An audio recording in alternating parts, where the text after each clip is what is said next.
I'd like to welcome you all to our September 5th, 2023 council meeting. And if you join me with the Pledge of Allegiance.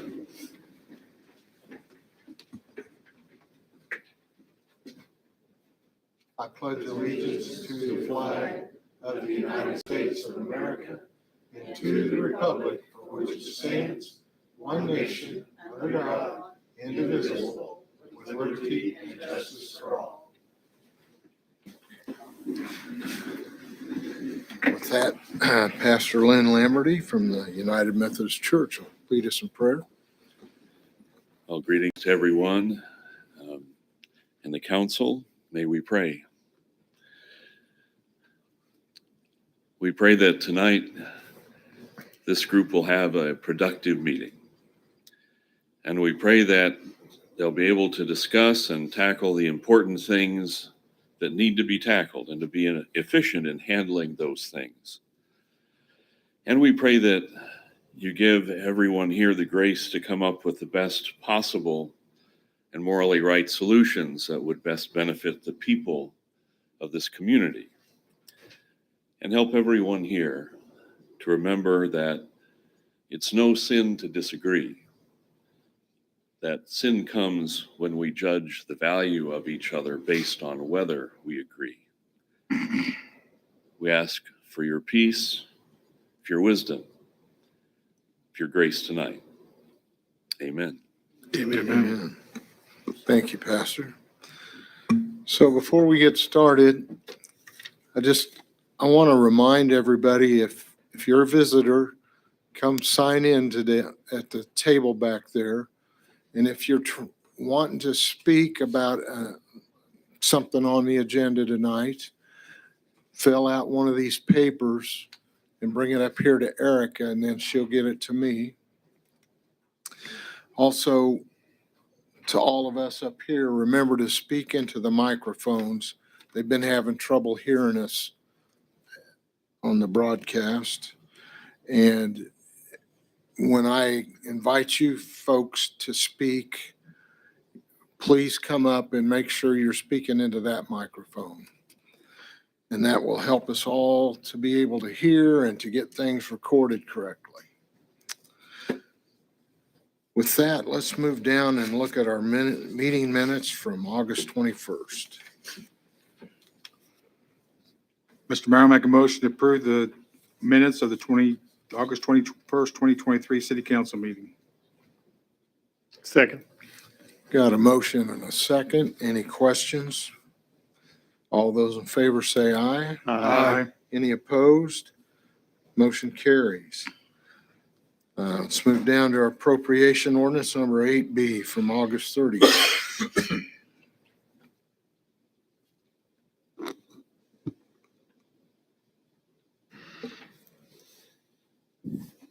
I'll make a motion to approve with the deletion of the Kansas paving amount of $188,568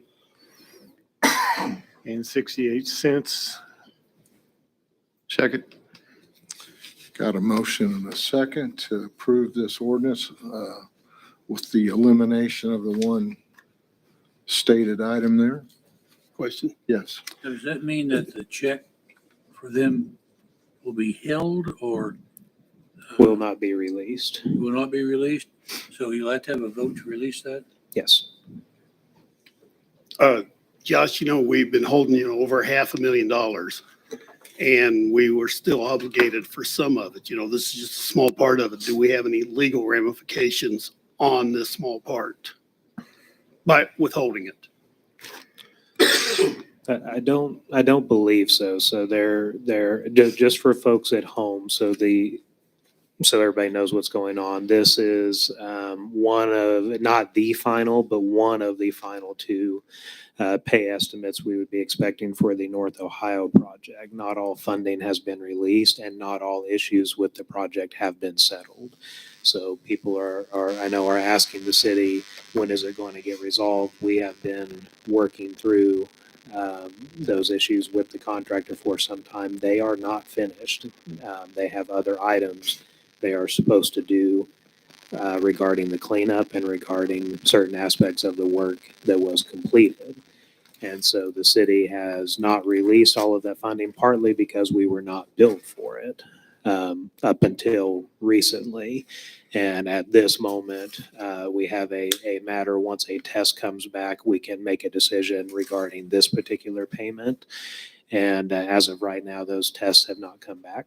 And we would expect that to be resolved by the next council meeting. But we'll keep everybody in the loop there. But that is the nature of what's going on North Ohio. It is not left in this state. It's not finished. And we have been working with the contractor to get it finished. And folks can see the progress that we've made with that so far. So our hope is in the next couple of weeks, we'll have a better answer to that, and we'll be able to take some kind of action regarding these payments.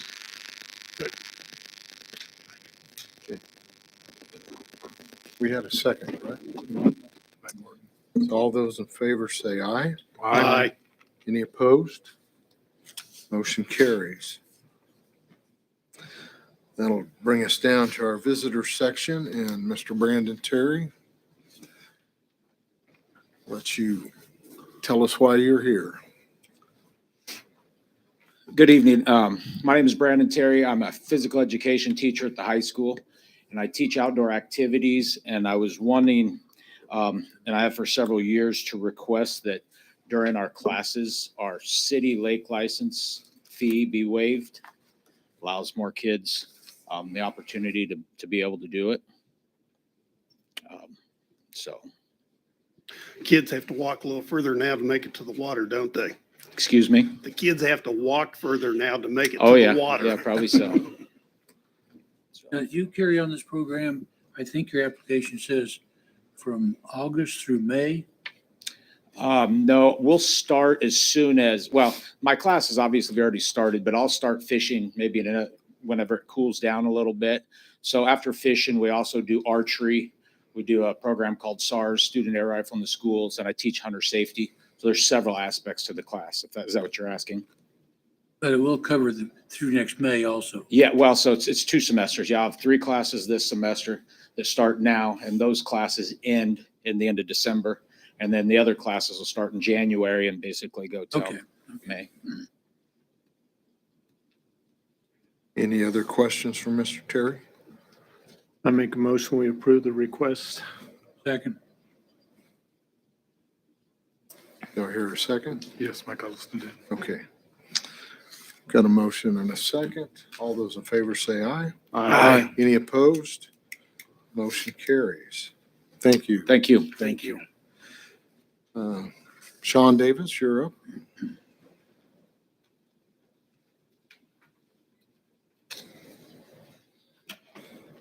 Good evening, Mayor and Council. My name is Sean Davis. I live at 1917 Meadow Lake Drive. I'm here to request using the street downtown, the 300 block. I'm Vice President at Go Augusta, and we're not going to do Stakes on the Bricks this year. So what we've kind of come up with is I went around to a bunch of the businesses. We took donations for a band. It's kind of coincide with homecoming. Homecoming's that Friday. This is going to be Saturday. We'll have a lot of class reunions there. A lot of them are going to be already downtown at Outfitters. They're going to be at Shane's. So right there where Miller's 5 is where we're going to block it off to the last turn in front of the bowling alley. So if the bowling alley is open, we won't impede any of their traffic. We've got 5 different vendors that are going to be serving food, drinks. We've got porta potties already set up. Let's see. And that's pretty much it. It's September 30th. We'll start setting up, probably closing the street at 5 o'clock. We should be cleaned up by 9:30. And then it'll start at 6 and go till 9. And Sean, when we spoke about this, did you indicate that that Go Augusta was providing the Correct. insurance? Yes, Go Augusta is providing the insurance. Well, should it be Go Augusta's name on the application?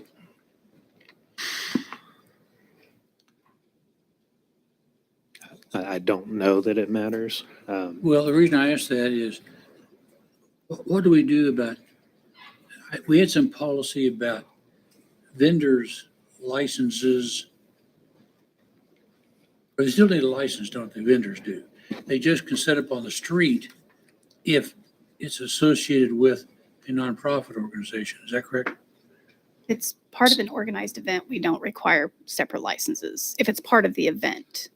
So, sorry, it's not Mike, required to the win? other thing I was going to tell you, so I've contacted Williams and Plumbing, and we'll be using that lot for the vendors. So we won't even be sitting up on the street probably.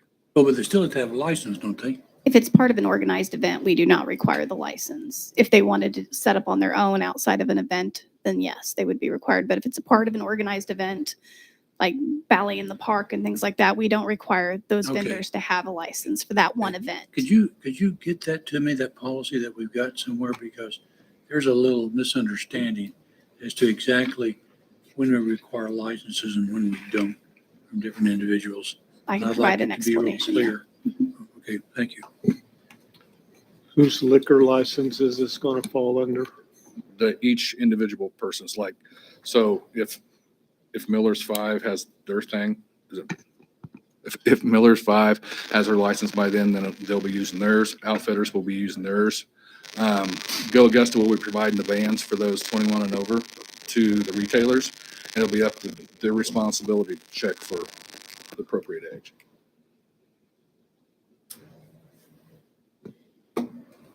I move for approval of what was that again? Get down? The A-Town Get Down. A-Town Get Down, thank you. I moved it off my screen, I couldn't see it. For September 30th in the 300 block of State Street. Second it. Got a motion and a second. Are there any other questions? All those in favor say aye. Aye. Any opposed? Motion carries. Thank you, gentlemen. Thank you. Okay, we're gonna strike item 3. Amanda couldn't be here tonight. This time, I'm gonna call for other visitors for some item that's not on the agenda already. If you're here about something that's on the agenda, you'll have to wait till that time. Okay, I don't see anybody. So let's go down to our business. And item 1 is we're going to conduct public hearings to take public input and comments on the revenue neutral rate in 2024 proposed budget. And to start with, we're going to have staff give us a report on this. Thank you, Mayor and Council. The presentation that I'm going to share tonight has been online since last Friday as well. So it's been out there open to the public. So this is just going to recap and actually provide that presentation so people can get the best understanding that they can of the budget, the process that it took you to arrive at this point.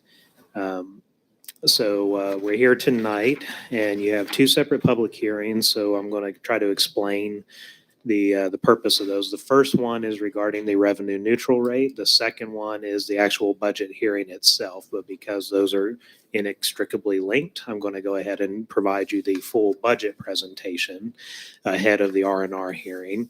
And I won't have any supplemental content when we actually get to the budget hearing itself. So you guys can proceed whenever you're comfortable from the initial hearing. All right, so let's get started with the presentation. So the one of the critical things that we look at any budget year is the status of our assessed valuation. Assessed valuation is essentially the value of the tax base in our community, and more specifically, it is the portion of our tax base to which property taxes are actually applied to.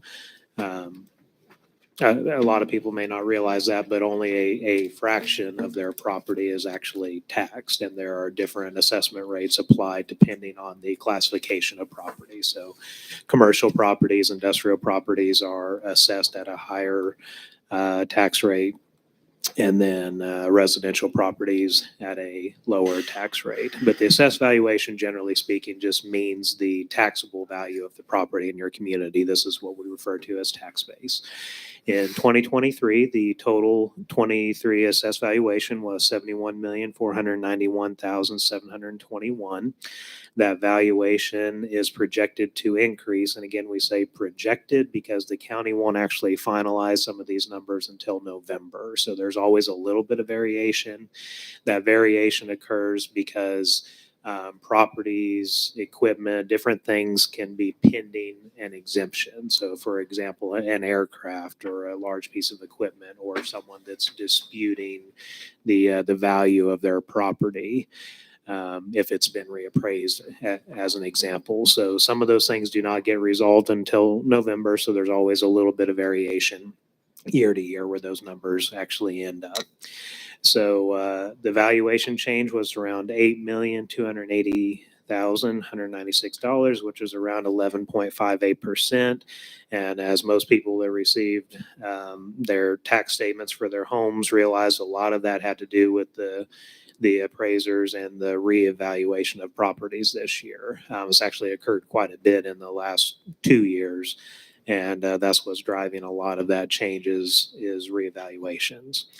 And so in simplest terms, the way that people can look at this, the way the staff sometimes looks at this is when you divide these numbers by 1,000, that tells you the value of 1 mil of property tax. So last year, 1 mil generated $71,497 for us.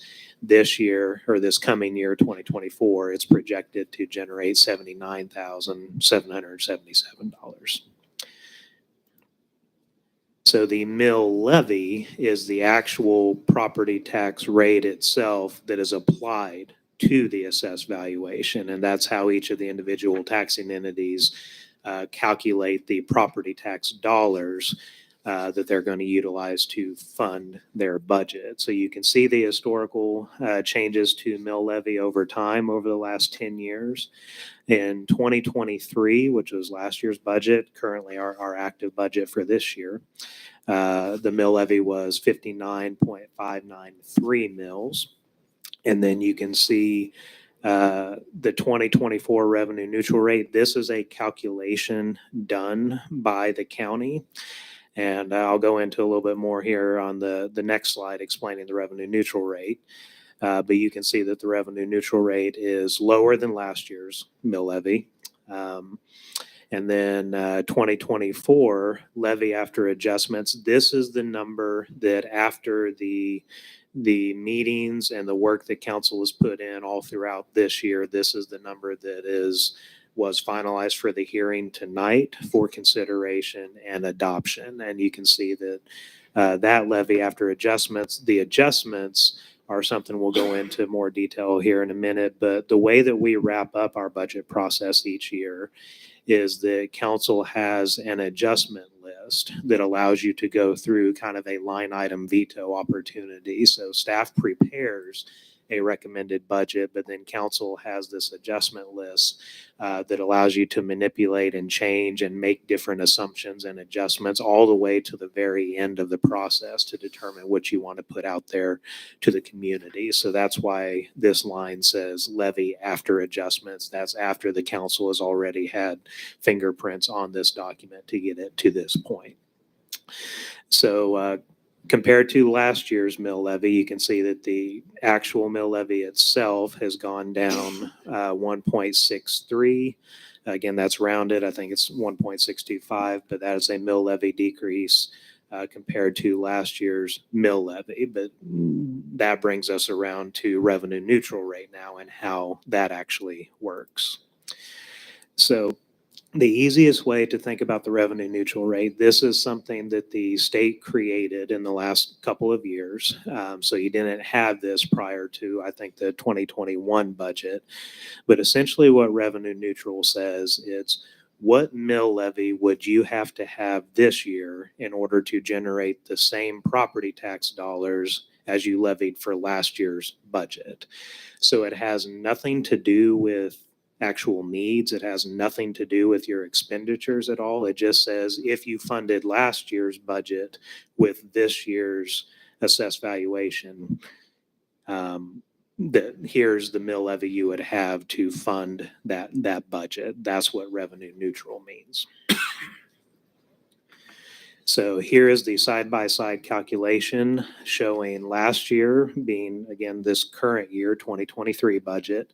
And we have 5 property tax supported funds. So not all of our funds, and in fact, most of our funds are not supported by property taxes, but these 5 are.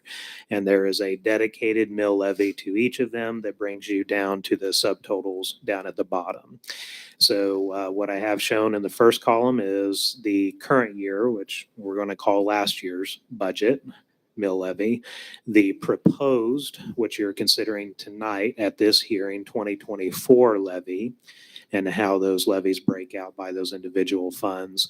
And then there's a rough calculation of the 2024 revenue neutral rate. Although when you see it from the county, they will typically just give you the final number. They don't show you those individual breakouts, but I'm showing them to you just for consistency purposes with the presentation. So the budget process itself is, it's almost a year-round process. The city council has had 7 different work sessions to create this budget, probably totaling somewhere in the 20 to 25 hours of work. You start off with a strategic retreat in the first part of the year where you kind of do your forecasting of what the year has in store for us. And the challenge with any kind of budgeting that you do is you're actually trying to forecast 18 months in advance what's going to happen in the world regarding pricing and things that you're going to have to spend money on. And as you can imagine, and council's gone through this, that's never an easy task. And some elements of that are crystal ball. I think if you were to ask people what would they expect gas prices to be in 18 months, and anybody that actually hits that target right is a wizard, and you probably want to hire them. But that's the difficulty of budgeting that far in advance. And so it's a tricky thing for you to figure out each year. And that's why you as a body spend a lot of time going through looking at the base assumptions to the budget and then coming up with your comfort level projection of what you're willing to put out there. So we start with the strategic retreat, and then during these middle work sessions, you start working through all of the individual funds themselves.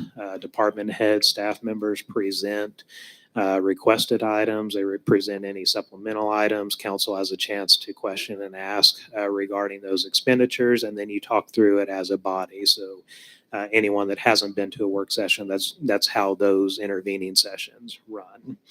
And then in the final work session that we had back in July, we finish up with that budget adjustment list and also with the 5-year capital improvement plan.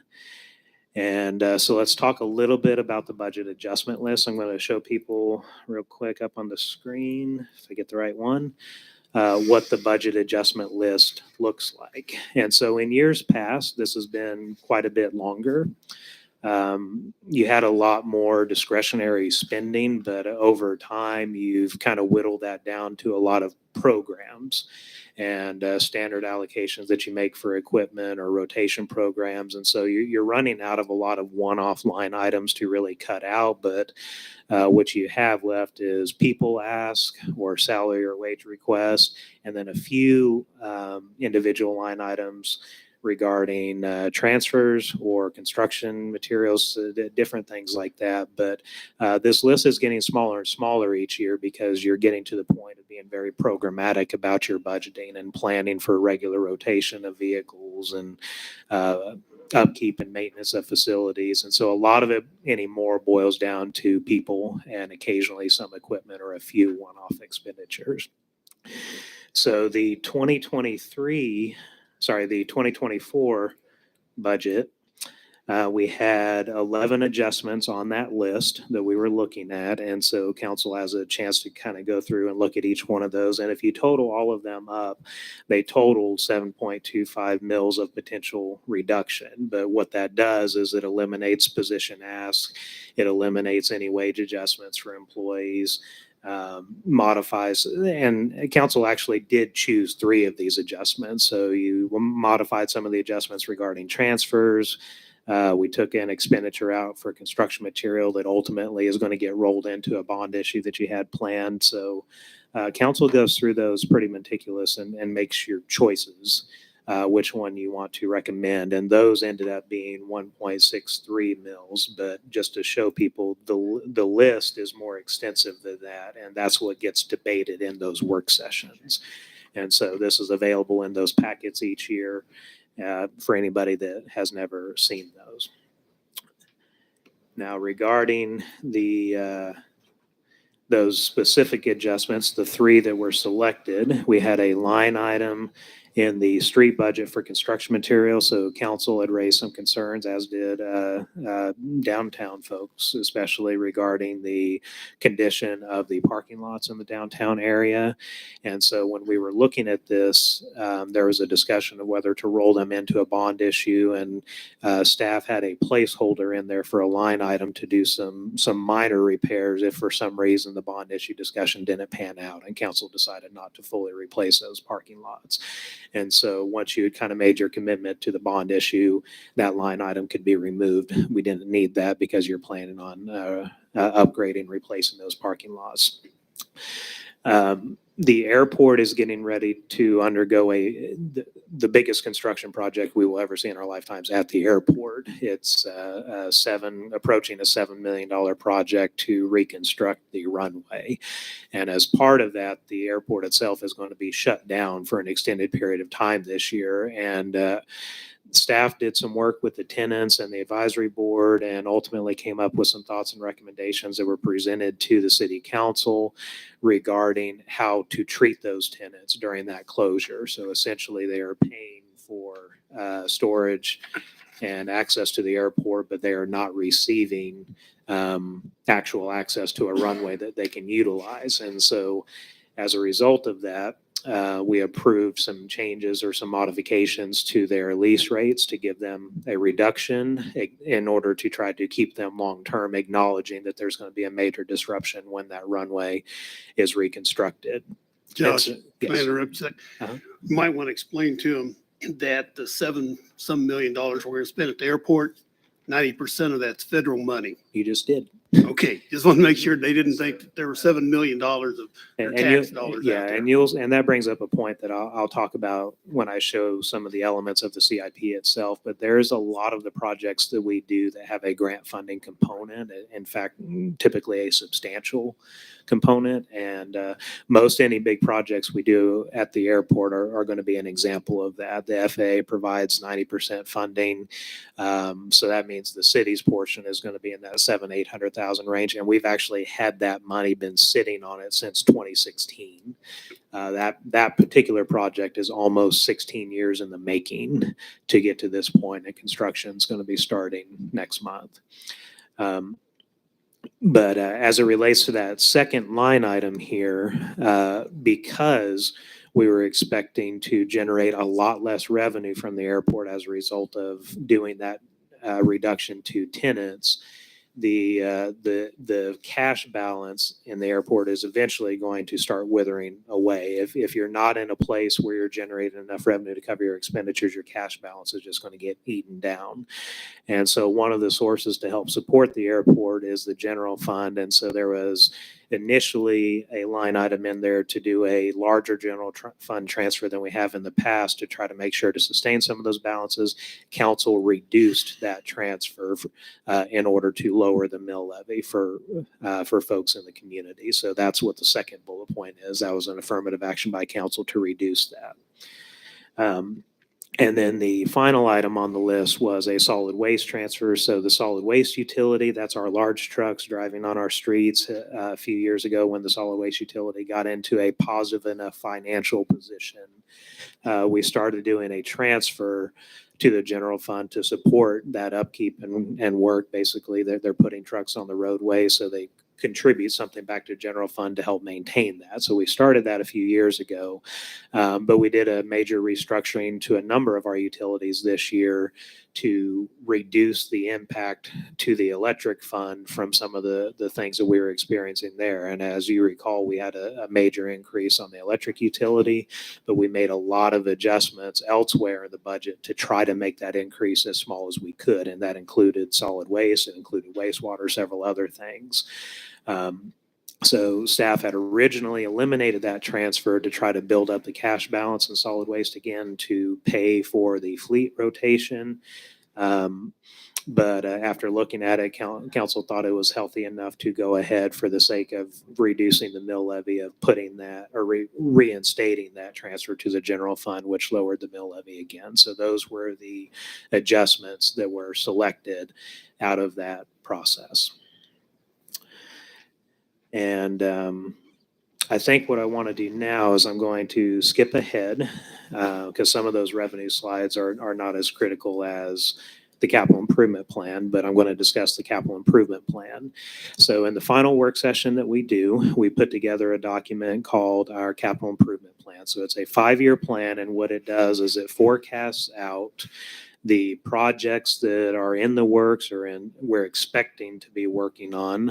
It's a plan, so some of those projects are not necessarily set in stone, but if you expect them to happen in the next 5 years, you need to put some sort of strategy together to explain how you're going to pay for them, how those expenditures spread out over time, and so that's what that document does. And so what I'm going to do is I'm just going to give a quick overview. People can go and read all of these packets. They're all available on our website.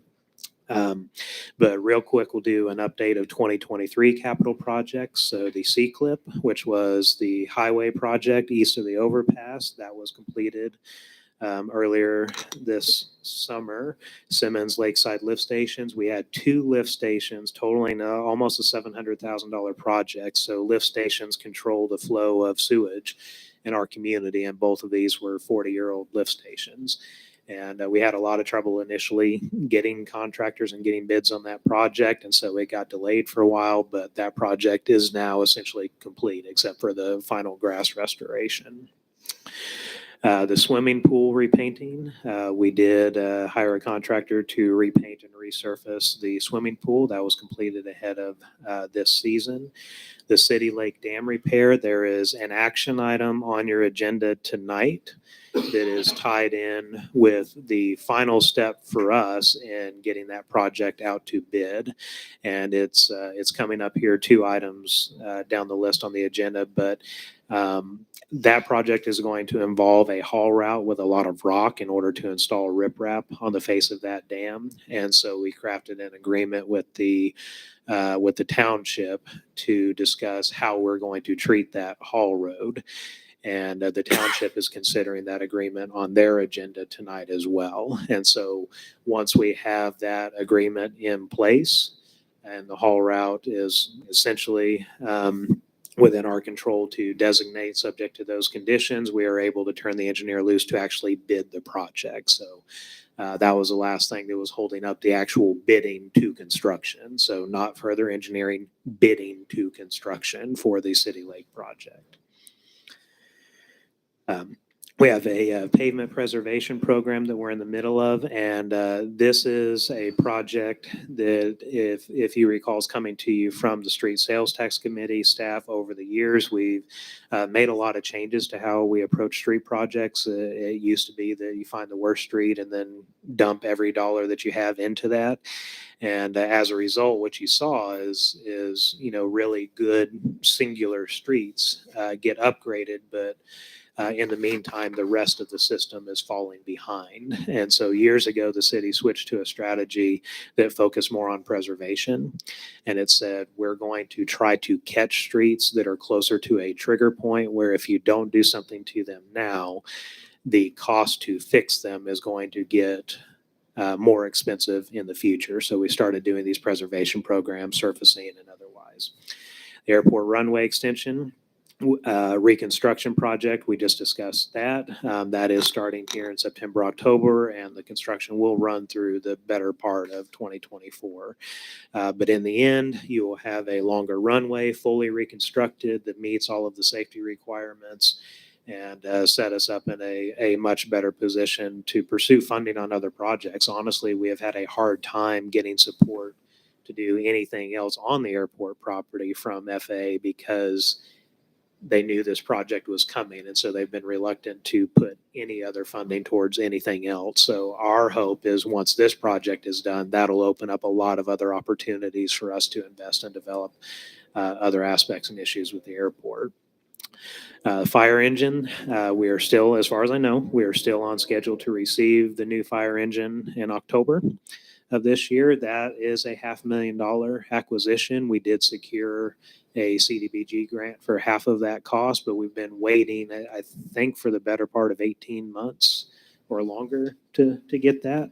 Have you heard anything different, Chief, about delivery date? Okay, very good. AMI metering project. This is a massive undertaking and it's been made worse by the COVID pandemic and supply shortages, microchips, things like that. The city, we're not necessarily cutting edge in terms of all cities, but I think cities our size, you are making a major leap forward in your metering infrastructure, and it's designed to provide a better product to the community, reduce the impact from human errors, provide better information and data to customers, better leak identification, and it'll also give us the ability to look at our staffing and decide what to do with our meter reading positions. And you may not need the multiple meter reading positions that we have in order to manage meters in the future, because they will all be done electronically through this system. Public Works Complex, we've completed a lot of the planning work associated with that, but it is rolled into a bond issue that the council is considering upcoming. And this is also related to the charter ordinance that is currently hanging out there. So I have heard that there is a petition pending on that, but I want to make clear what that charter ordinance is exactly. So the charter ordinance was recommended by our bond council as a debt limit management tool.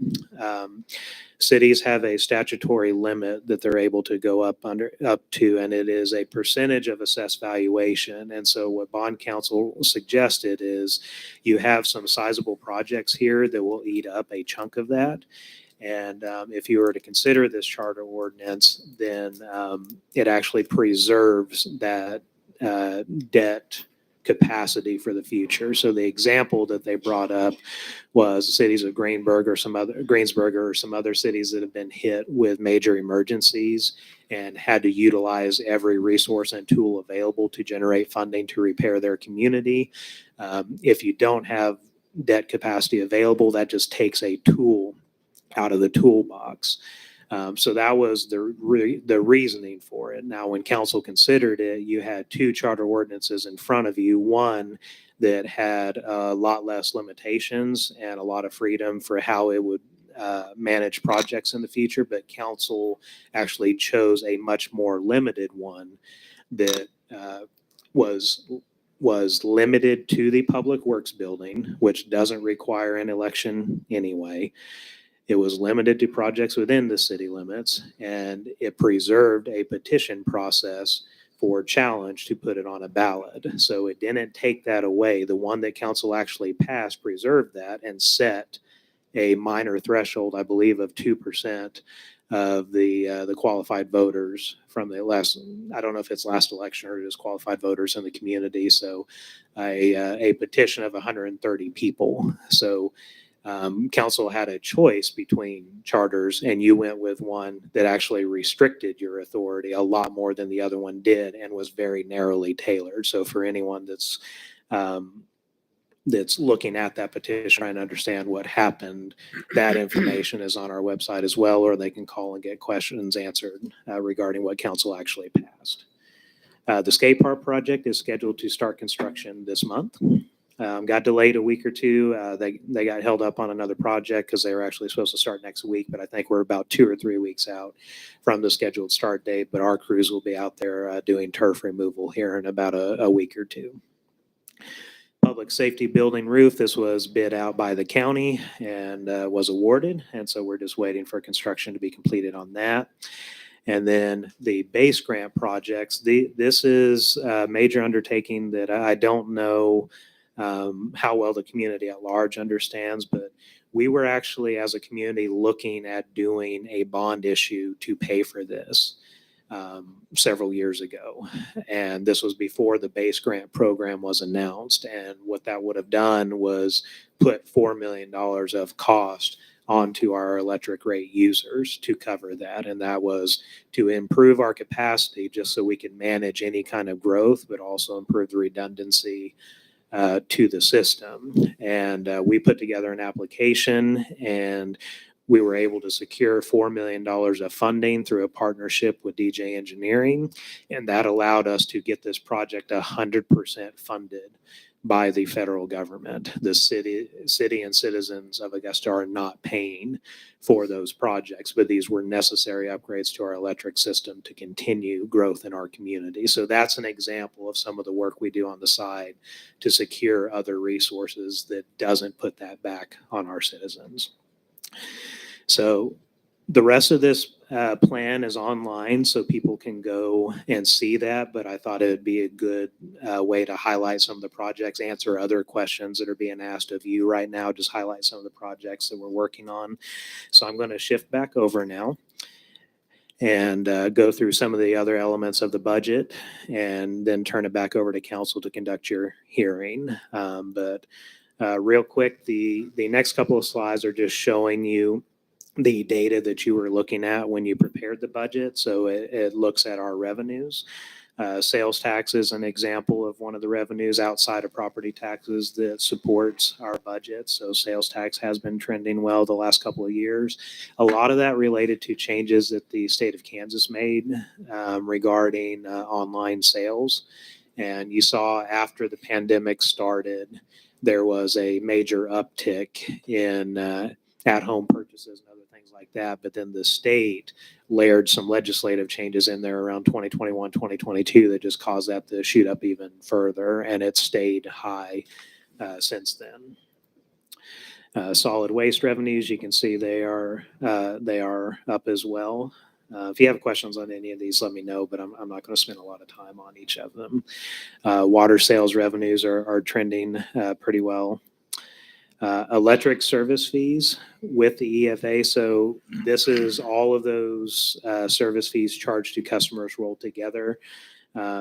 You can see that the city this year is up around 6.23% total. This last month is going to be a really big month by comparison. The way the weather pattern was, people probably saw some major bills in August. I know I did on my home. So it's been relatively stable since we made our rate adjustments in the April timeframe. But I do expect that you're going to, for the next couple of months, while you still have this hot sort of transitional weather to fall, you are going to see some pretty high months like you have in the past. But wastewater treatment plant fees are down significantly, but as you recall, this is because we've essentially just shifted the fees on the bill from wastewater treatment plant to the service fee. So it's just trading off one for one. It's not intended to generate more or less. It's just generating it in a different place. So you see sewer fees that are up by a similar dollar value.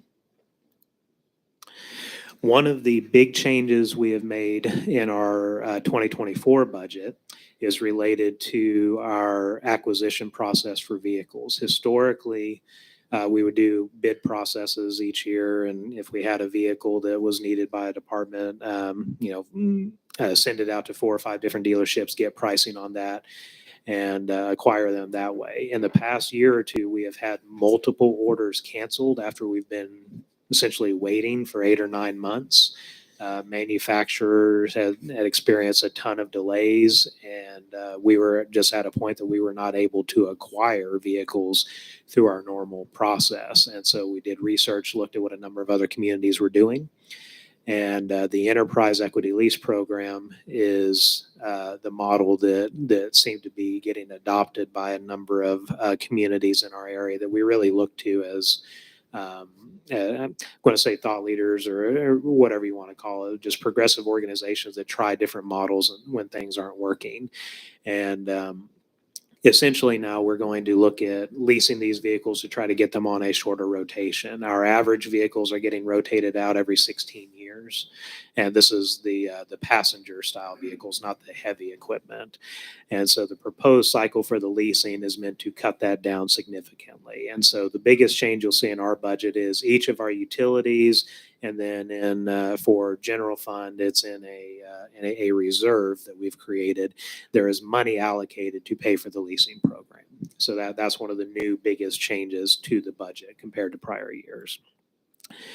And there is a new fund in there called Fund 25. So that is where the vehicle and equipment reserve will house. And basically, the vehicles will get traded in when they're still at the highest value. So before you start seeing trigger points where you have to start paying major maintenance costs on them or replacements, the way the leasing program is, you trade them in when they're still at highest value. So you're just in a constant rotation. And the goals that we've set for that program is to, one, streamline the acquisition process, make it easier to get through.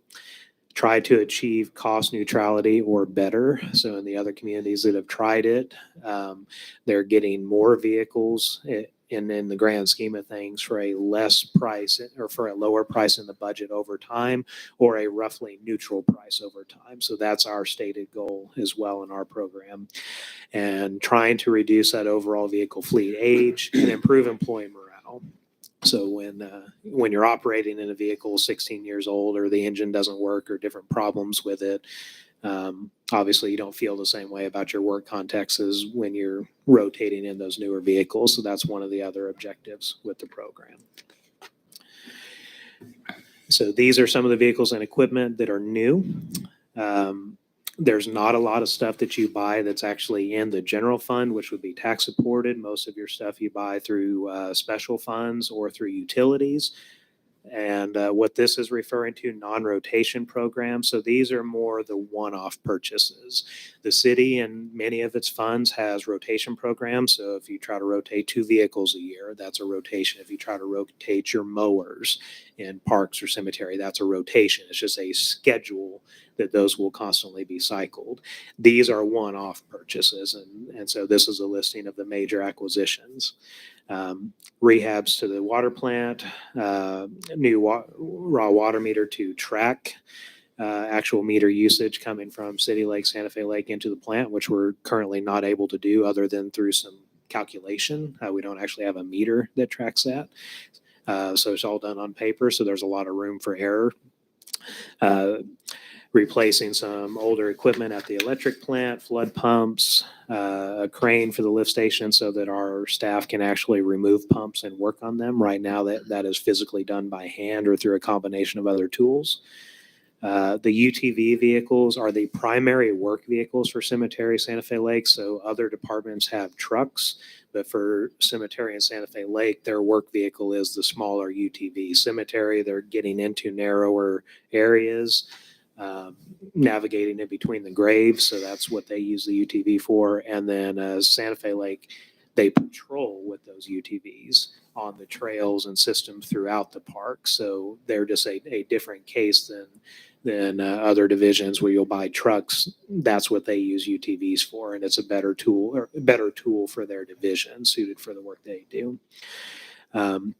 As you recall, staff did some investigation on a paint striper. We actually priced a contractor when we were trying to paint the new lines on the highway out here. And that one project, just to paint those outer lines, was a $10,000 project. And our paint striper was insufficient to do that work. We're able to do some striping on parking stalls, but we're not able to do that work on the roadways. And so we investigated some other cities. They had purchased their own paint striper and were utilizing that to do their projects rather than pay a contractor. So that's an example of an equipment purchase done in order to save us money over time and at a capacity we currently don't have. And then finally, a down payment on the street sweeper, our current one. It's limping along. We make it work as we do with some other equipment, but I believe it's approaching 13, 14 years old. And a number of those parts are just getting to the point that they're worn down, and equipment, when it gets to certain ages, it's harder to find replacement parts for it. So we included a down payment to start looking at acquisition of a new street sweeper. There's a couple of part-time positions that were added to the budget, a clerk in public safety, as you recall from that presentation. there is an accreditation process that we're expecting to eventually be required by the federal government. And there's a lot of paperwork and processing that is new to that. And so if we don't add staffing to help handle that, then what that does is that workload just gets spread over the officers, and you end up having officers that you're paying to be on the street sitting at the desk at a higher wage doing that kind of work. And so the recommendation was to consider adding a part-time clerk to assist with that paperwork and any other documentation and things we have to do regarding that process. And then conversion of the part-time seasonal at Santa Fe Lake. If you recall, we presented during the budget sessions that the number of transactions in a given year has doubled or tripled since the pandemic started. And so the same staff that we were using to handle 74 transactions are now handling 17,000 to 20,000 transactions a year. Patrols have stepped up with the increased audience, the amount of people out there. And so this gives us someone that's routinely in that office kind of year round to help keep up with those changes in actual patronage at Santa Fe Lake.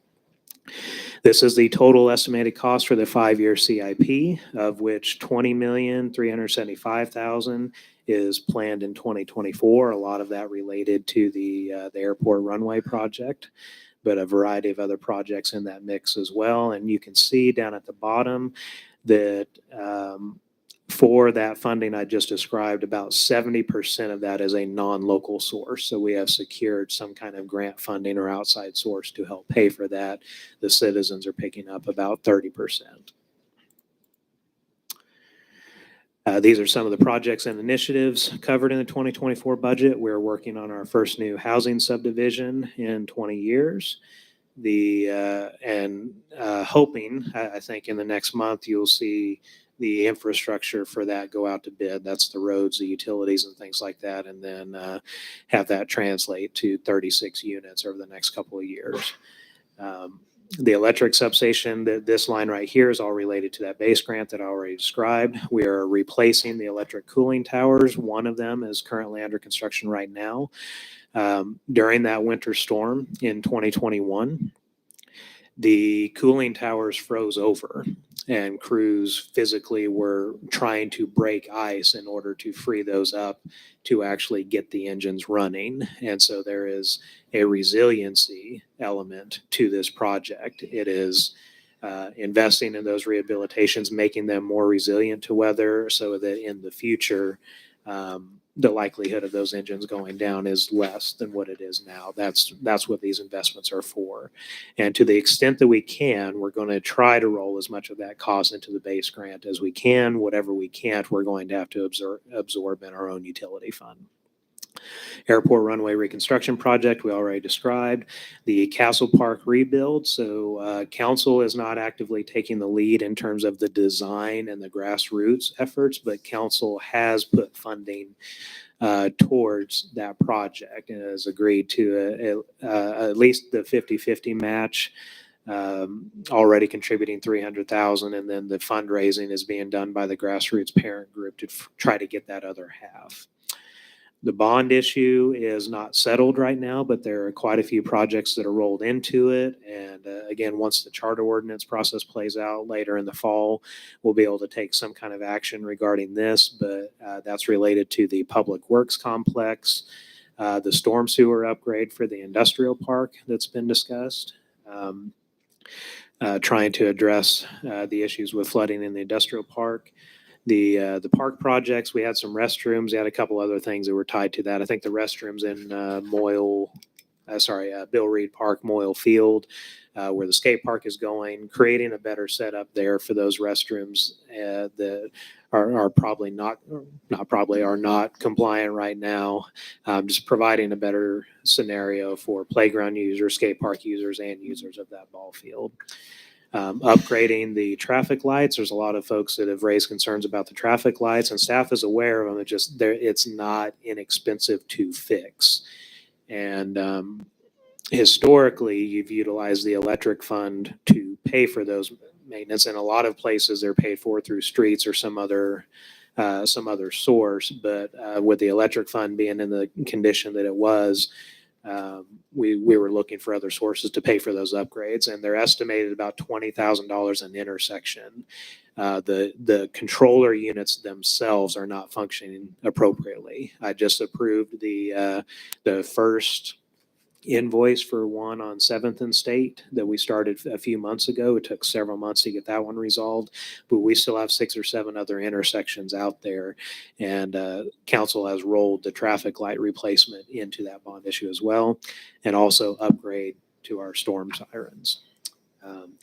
Creation of the stormwater utility has been hanging out there for a number of years. We're just going to have to continue to work on the timing of that and getting all of our staffing infrastructure in place to be able to move forward with that. So again, it's not a done deal, and we will have to come back and do a lot more work with council to make that official. But eventually, that is something that we're going to have to consider and try to get that done for the community.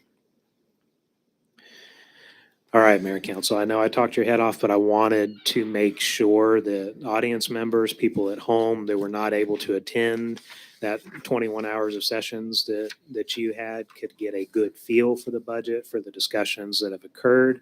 With that, I think I've spoken enough, and I will turn it over to you to actually open the hearings, and then staff will be available for any questions that you may have or the public may have. Okay. So our first public hearing has to do with the revenue neutral rate. And I have 4 people listed here that want to speak about the budget or the taxes.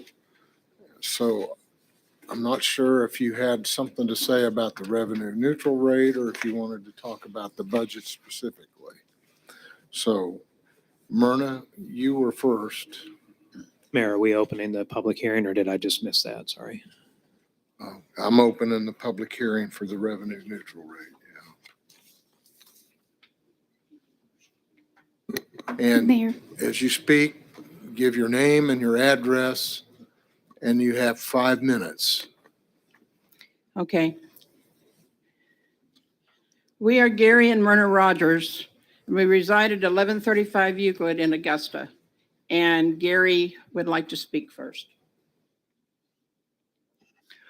City manager, assistant city manager, city attorney, city clerk, council, candidates for election, and residents. We reside at 1135 Euclid, Augusta, Kansas. However, it is becoming more and more difficult for us to live there. Social Security and retirement benefits do not cover the cost of living or inflation rate increases. Our personal budget, income versus expenditures, is not revenue neutral. Living from paycheck beyond paycheck has become our lifestyle. As council, you maintain the belief that a budget is flexible spending and can be renegotiated based on wants from special interest groups and individuals from outside of, i.e. Wichita, within buddy system of our city limits. The city budget is no different than your family budget, just on a larger scale. They both have limits. We consider 4 things when we make difficult financial decisions to manage and maintain our household budget. That is becoming more difficult every year solely due to government intrusion in our lives. The quicker we lose our personal financial independence, we will become a financial burden on others. Now that we are in the retirement years, we rely on benefits provided by the government based on our employment history. We're wards/slaves of the feds, state, and local governments as they determine to decide if there is 1, something I want, 2, something I need, 3, can we afford it, 4, what do we eliminate to meet outside demands on our personal budget. Seniors are all too often with the fact that every time there is an increase in Social Security, shortly thereafter, Medicare payments increase. The same is true with property tax evaluation increases. Our appreciation for that financial benefit is short-lived. An increase in property evaluation value does not give you a green light as an agent of government to tax us more. We have heard council members voice concerns about the need for more rooftops in town. The city declares that more tax revenue will recreate the rooftops. Let me list some reasons why it's not occurring. The 2023 budget increased spending taxation by 24%. Kansas ranks ninth in the list of highest tax states in the nation. Augusta is number one with the highest sales tax rate of 10.5% of all cities in Butler County. El Dorado, 9.5%. Andover, Rose Hill, Douglas, Whitewater, 8.5%. Benton, Towanda, Leon, Potwin, 7.5%. Latham, 7%. Elbing, Rosalia, Beaumont, Cassidy, 6.5%. Council has negotiated an electric utility base rate increase at a rate of 3% every year from now until in eternity. Yearly increase in mill levy and decline in population. Information obtained from the 2023 Kansas League of Municipalities Guide for the City Government and the kansas.gov website, revenue neutral taxation rate for Butler County / Augusta from 2020-23 and the proposed 2024 budget indicates an increase of 10.74%. The city bond indebtedness, another form of taxation, is currently $13,390,000. Would city staff provide taxpayer current information about the goods and services provided to the city through bonds? The entire population of over 9,000 plus is targeted with taxation increases from the Augusta School District, Butler County Community College, Butler County, and state of Kansas. Yes, taxation is a need, but allow it to be revenue neutral at all government levels of government. A standalone yearly property evaluation increase of value of property owner. However, the same evaluation increase is of no benefit to property owners when government stands ready to hijack it through increased taxation. What citizens need and deserve is limited government. Local government needs a dose of common sense. Property ownership is not for the purpose of supporting tax increases. Property ownership is a personal investment to provide a safe, sheltered, and financially secure environment for my family. Thank you.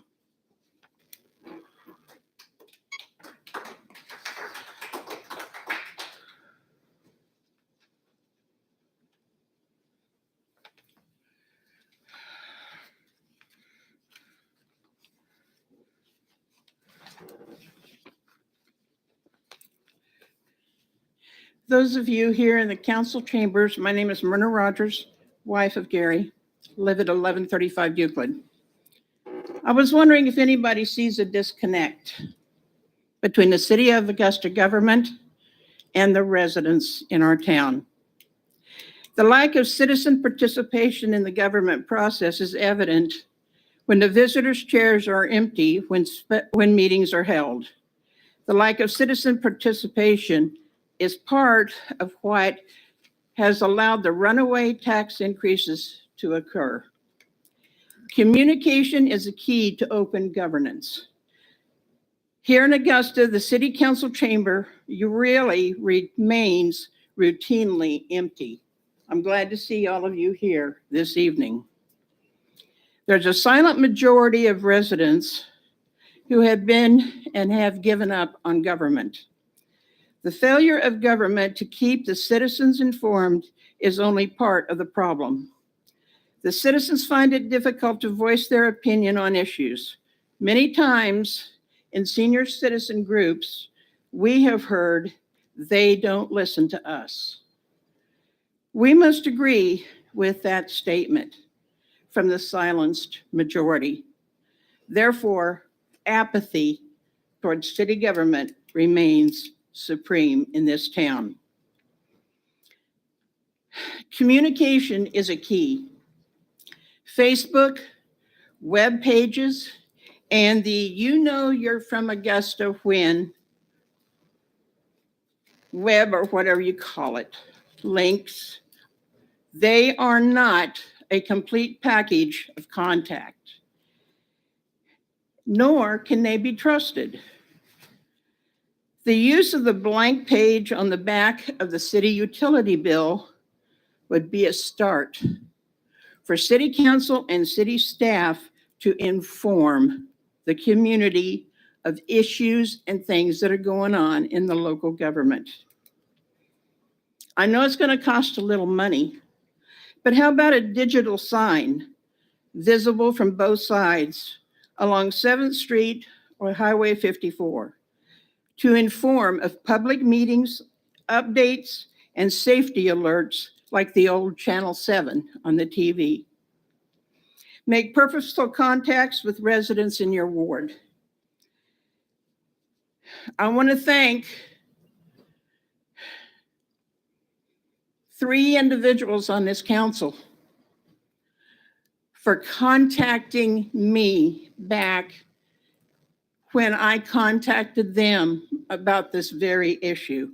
Thank you, gentlemen, because every one of you were given a phone call and I had no reply. So start making personal contacts with your wards. Town hall meetings might be another possibility. Timely response to phone calls, texts, and emails.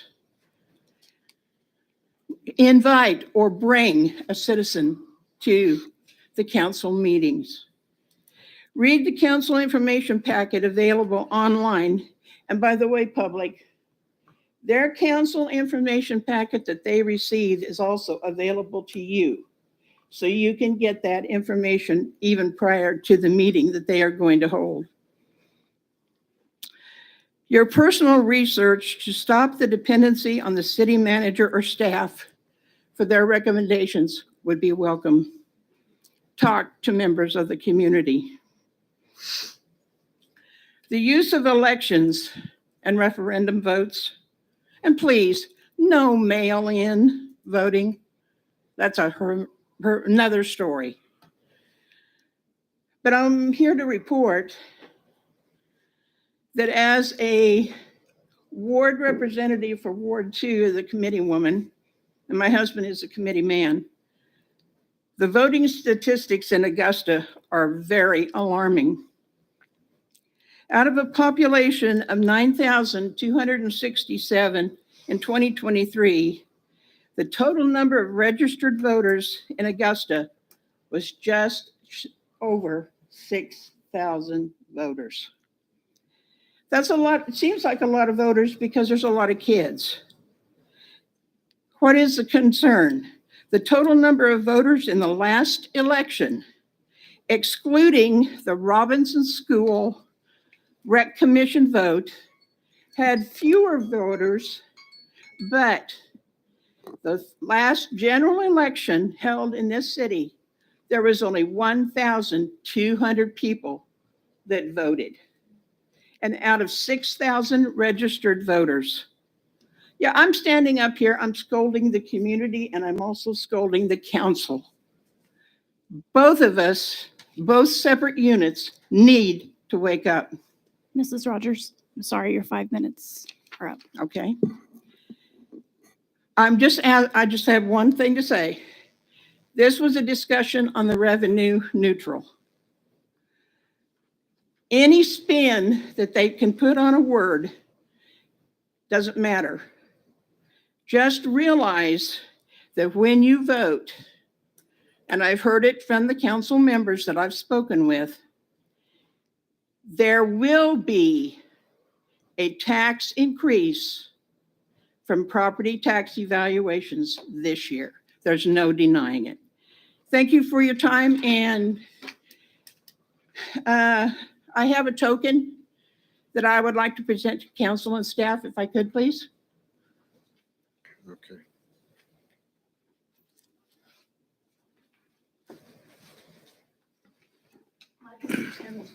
Sure. That's a typed copy of my comments. And then just take out of the sack here, each one of you. Thank you, Marty. And if anybody in the audience wants to know what the token is, I've got some pictures. Thank you. Thank you. Thank you. Okay, I had a Mr. Jeff Bray listed here.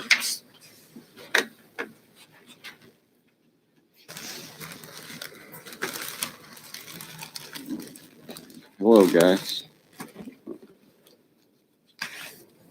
I was wanting to point Jeff, out, Jeff, yeah, could you make sure you speak towards the microphone? And provide your address. I was please. just wanting to point out that statement here says valuation increases. Also, I need your address. Oh, Jeff Bray at 1801 Meadow Lake. Thank you. It says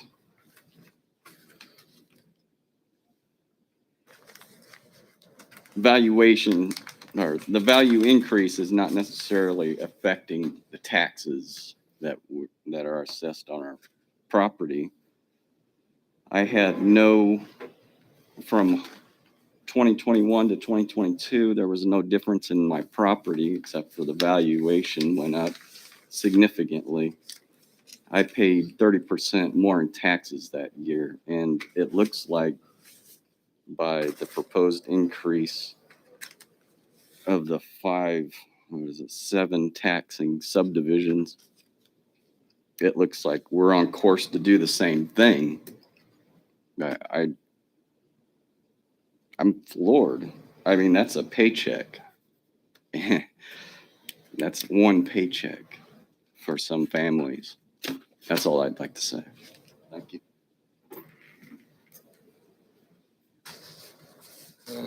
Shelby? Shelby Smith, 720 State Street. I own about 10 properties throughout town. I have quite a few down here in Ward 1. I have Ward 2, just sold one, 1607 Ohio is Ward 3. So most of you have or do represent me. I appreciate what you guys do. It's a unthankful job where you get yelled at a lot. Nobody appreciates you. I understand. I'm a trustee at the college. What I don't appreciate necessarily is you guys can put everything off on mill levy. What I've read on Facebook is just the budget's going to go up approximately 4 million. Is that correct? No, What's the total budget increase for next year? about 2.1 compared to last year's budget. The number that you saw online, So $2.1 million increase? Yeah, For 9,000 residents is the- approximately, that's not all taxes, though. We have electric utility, stormwater. I mean, it's every fund in the city. The actual taxes are around 360 something thousand. That's the change on the property taxes. The total budget is around 2.1 million. A lot of that in the what electric utility. percent increase is your budget? What percent increase is our taxes? Total budget? What we're dealing with here is you guys get to say, hey, property valuations go up 20%, but your mill levy is coming down 1.7. So look The- at us. We're cutting your mill levy. The total budget is about 6.11%. That is all funds. You're increasing The- our budget only 6%. I don't believe that's accurate. For It- next year? It is accurate. Yes. So again, the number that was provided on Facebook, they're not looking at the appropriate numbers. What they're looking at is actuals from a prior year compared to a budget. Those are different things. If you want to compare how much we're changing from last year's budget, you need to actually look at last year's budgeted amount. Okay, what's the total And so- dollar increase from So last the year? 2023 budget, the dollar amount was 35,200,166. That was the budgeted amount. Was that the spent amount or budgeted amount? That's the budgeted amount for expenditures. The 2024 budget is 37,352,223. The difference between that is 2,152,057. Okay. That is the difference from budget to budget. So an increase of 2 million. So what I'm saying, there's 9,000 people here. So $250 per person, every man, woman, and child next year out of our pockets. Out of my renters, I'm going to have to increase their rent, which I generally don't do. A lot of them are in the poor side of town and can't afford what they have already. It's very difficult on all of us. And all I see is amenities, amenities, amenities, amenities. We're going to raise our taxes, but we're not making any more money as a people. We can't just get those increases without raising our prices, thus inflation goes up. And then you're not going to get people to come here and build with such a high tax base. And I know we've got 36 or 50, whatever, coming to the northeast side of town, but they get a 10 years neighborhood revitalization plan, tax deferment for 10 years. So of course, someone could come here, possibly build, increase our tax base, although it does increase the tax base for 10 years. And then at 10 years, something's going to happen with those new 36 homes. We're going to have to recoup those taxes either from the renters or the gentleman that's going to build it's going to sell them before that point and capture his investment. I mean, we need to not keep increasing our taxes. I know you guys have to make some hard decisions, but if we keep increasing 6 to 10% a year, 10 years, our tax base, our taxes that we pay is going to double. And it's not sustainable for us as a community. Butler County in general in 10 years has grown 1.7%. We've added 1,000 people in 10 years in Butler County. That's not a recipe for growth or sustainability.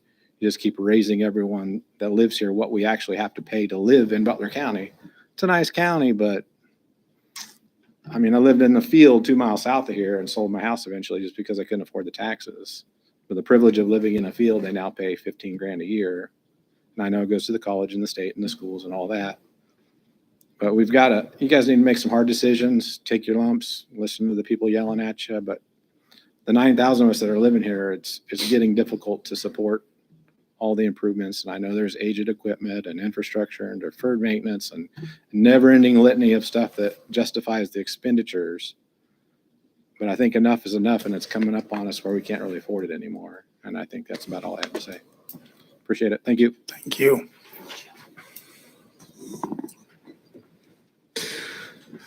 Okay, with that, I can close the public hearing.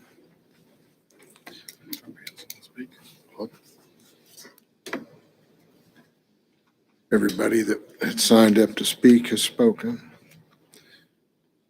Mr. Rivas, do you have something?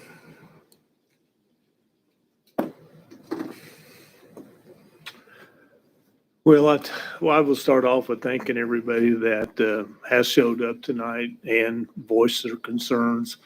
Myra, I'm probably not one of the 3 people that responded to you. If you left me a message this afternoon, you didn't leave me your name. And I didn't have time to check caller ID. So, but anyway, I always appreciate the public input. My personal feelings is the city is getting set up to be the bad guy in this situation. If you want to blame the increase in taxes, I mean, we can go to the increase in spending, and I appreciate that, Shelby. But when you flush your toilet and you want the stuff to go away, you need a good sewer system. When you turn your tap water on, you want good water pressure. And it's not getting any cheaper to provide those services. And Josh did a good job of going through some of the improvements in the budget, and there's no fluff in this budget. There's no blue sky. There's no extra in there other than what we need. My valuation on my house went up about $59,000. And that's not the city's fault. The city has no control over that. If you are upset because your valuation, there's the state people or the county people or somebody is in charge of that. So the city takes those numbers and tries to do the best they can. And I get it. The taxes are high. I don't like it. I don't like paying my taxes. But it's the cost, to me, it's the cost of doing business as a city. The state is statutory required to return some ad valorem taxes to the cities that would help offset this mill levy. And they haven't done that for years. So we need to be complaining to your state legislatures and some of those to get some of those problems fixed and the evaluation process. I get the taxes. My taxes on my house figured in the new evaluation and the new tax rate are going up $184 a year. That's $15.38 a month. Do I like it? No, but as an informed council member and an informed citizen, I can look at this budget and say it's a good budget. Thank you, Ron. Mayor Rawlings, may I have a moment to Not comment yet. to Ron's comments? Not yet. Anybody else on the council have anything to say? Mayor, I'd like to just say something real quickly. Yes, Mr. Edelson. I've listened to a lot of people, several have called me, and of course, I'm one of those who had greater valuation on my property and had the actual dollars increased. And I think that's what people are looking at. We banter around a lot, mill levy and this valuation. But I think what people are seeing is we've got a government entity like the county, when they're doing a job told to them to do by the state to value your property. And so you're told your property is more valuable, it's worth more. That increased valuation doesn't do a thing for you. It's like if you own a stock, you own it, but there's no money in your pocket from it. But that increased valuation, then on another side, when we get to the mill levy, and that's what I think the revenue neutral rate is trying to address, is we end up with almost the same mill levy as we had before the valuation went up. And we try to pat ourselves on the back by saying, well, actually, we're reducing it a mill. But in this case, I think it was about $8 million our valuation in the city went up. And our mill levy within a mill or so is the same as it was when our value was $8 million less. And people are starting to see that, and they're going, Myrna mentioned about a disconnect. I think people are starting to wake up and go, wait a minute, how much longer does this go on? Especially those who I've talked to who don't get 5%, 7% cost of living, merit raises, and all other kinds of bonuses and increases and job promotions and so forth. And they start to start making real hard choices about what dollars they have, what they're going to spend it for. And I believe many start feeling though the government is almost stealing their money now because they don't have the dollars to pay for things that they've been paying for in the past. They're now going to have to pay them for taxes. They don't even have a choice to say, well, some things I can cut back on and spend less. When you get your tax bill, you can't decide that I'm not going to pay that this year because I can't afford it. You've got to give up something else to pay those taxes. And I think that's what I'm hearing from people. And it's not just at the city level. Those of you who got those statements from the county, who saw that in Butler County, every one of the taxing jurisdictions ran it up, some more so than others. But I think people are starting to say, it's enough. Where do we stop? And it's an idea about when you look to spend your dollars, are you getting value for your dollars? Ron talked about, we seem to be pretty lean on the budget that for all we're getting. We talk about new buildings and new systems for this and all. And it's nice to have all those things. But the people are seeing the value where the dollars are getting. It's just costing them more and more all the time. So I think that's what we're beginning to see is a little frustration. And maybe those of us on the council need to start taking a better look. I think our city manager mentioned, there are a lot of things in the budget that aren't controlled by the general fund. And the general fund is what sets a lot of our taxation on people to increase those rates that you pay. And maybe it needs to start being a better look at the budget and how it's put together and what we just absolutely need in some areas. And instead of just, things were 10% last year, so we need 15% this year. Starting to make everyone account for the dollars they need to spend with and gain some type of trust back from people who are just seeing that they got to pay higher and higher costs all the time. And I don't think they understand the value that they're getting for it. I think the budget, I've brought up some things during the budget session I thought were excessive. Wasn't always accepted well. I think we're probably, when we get to a mill levy, the same as what we had the prior year, and we've had an $8 million increase in valuation, that were probably excessive. I can see we have some increase in costs. Everyone knows that we have increase in costs. I mean, you can't turn around in your life without that happening.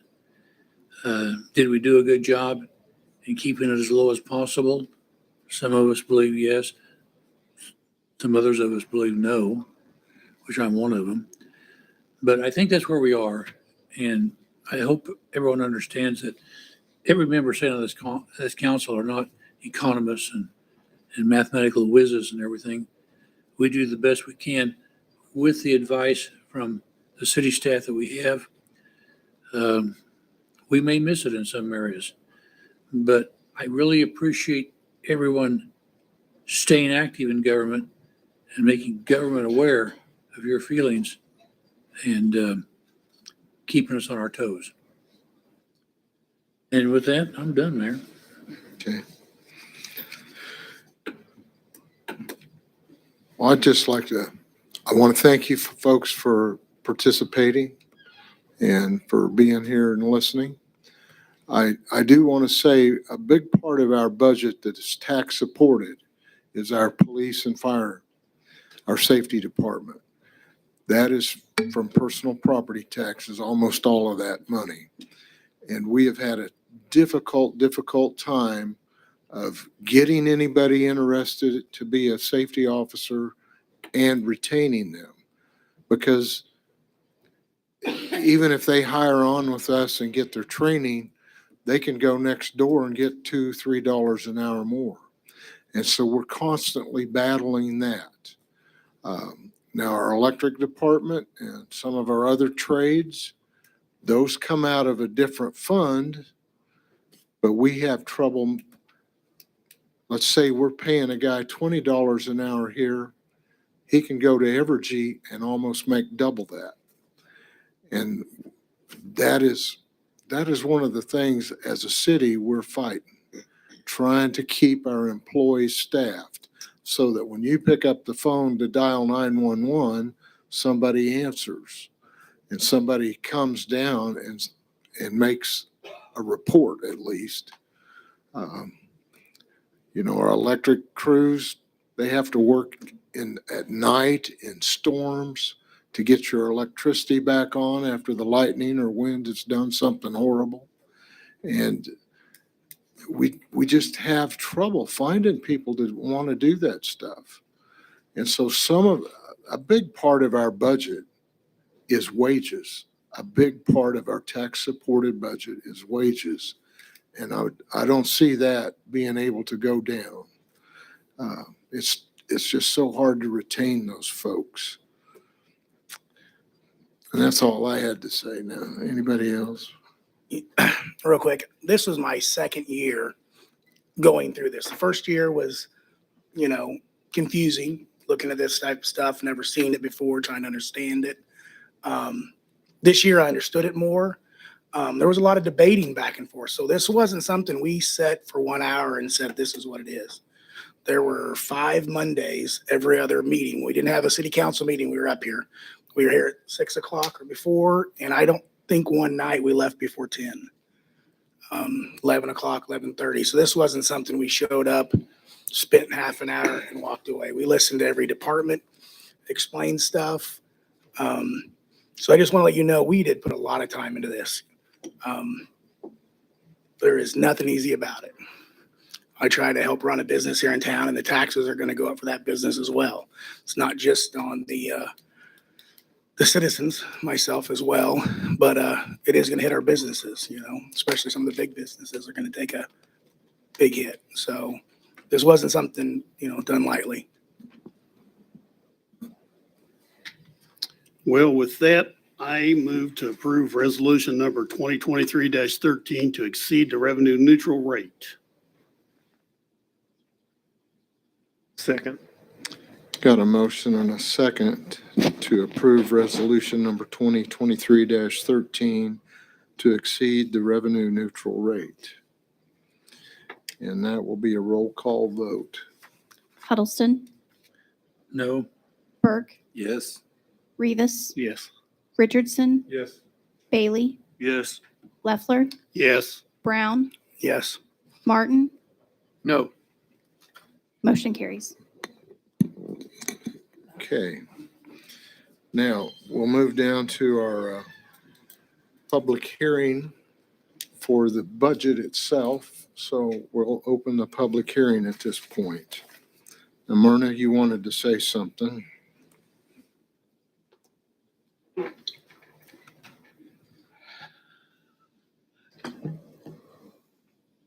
Yeah, I do. But I got to rely on God to say this because my heart hurts for every citizen in this town because of what you've done. I know we need things, but in the economy the way it is now, why couldn't you have waited and gone with a revenue neutral budget? You say, oh, the mill levy's going down and all this. All of this budget talk, these words, this finance this, this finance that, these cuts here, these levies and all this kind of thing. When Josh was presenting the budget on the screen, he mentioned the word bond several times. We are anticipating after his report several bond increases. That still is going to affect the citizens and our pocketbook.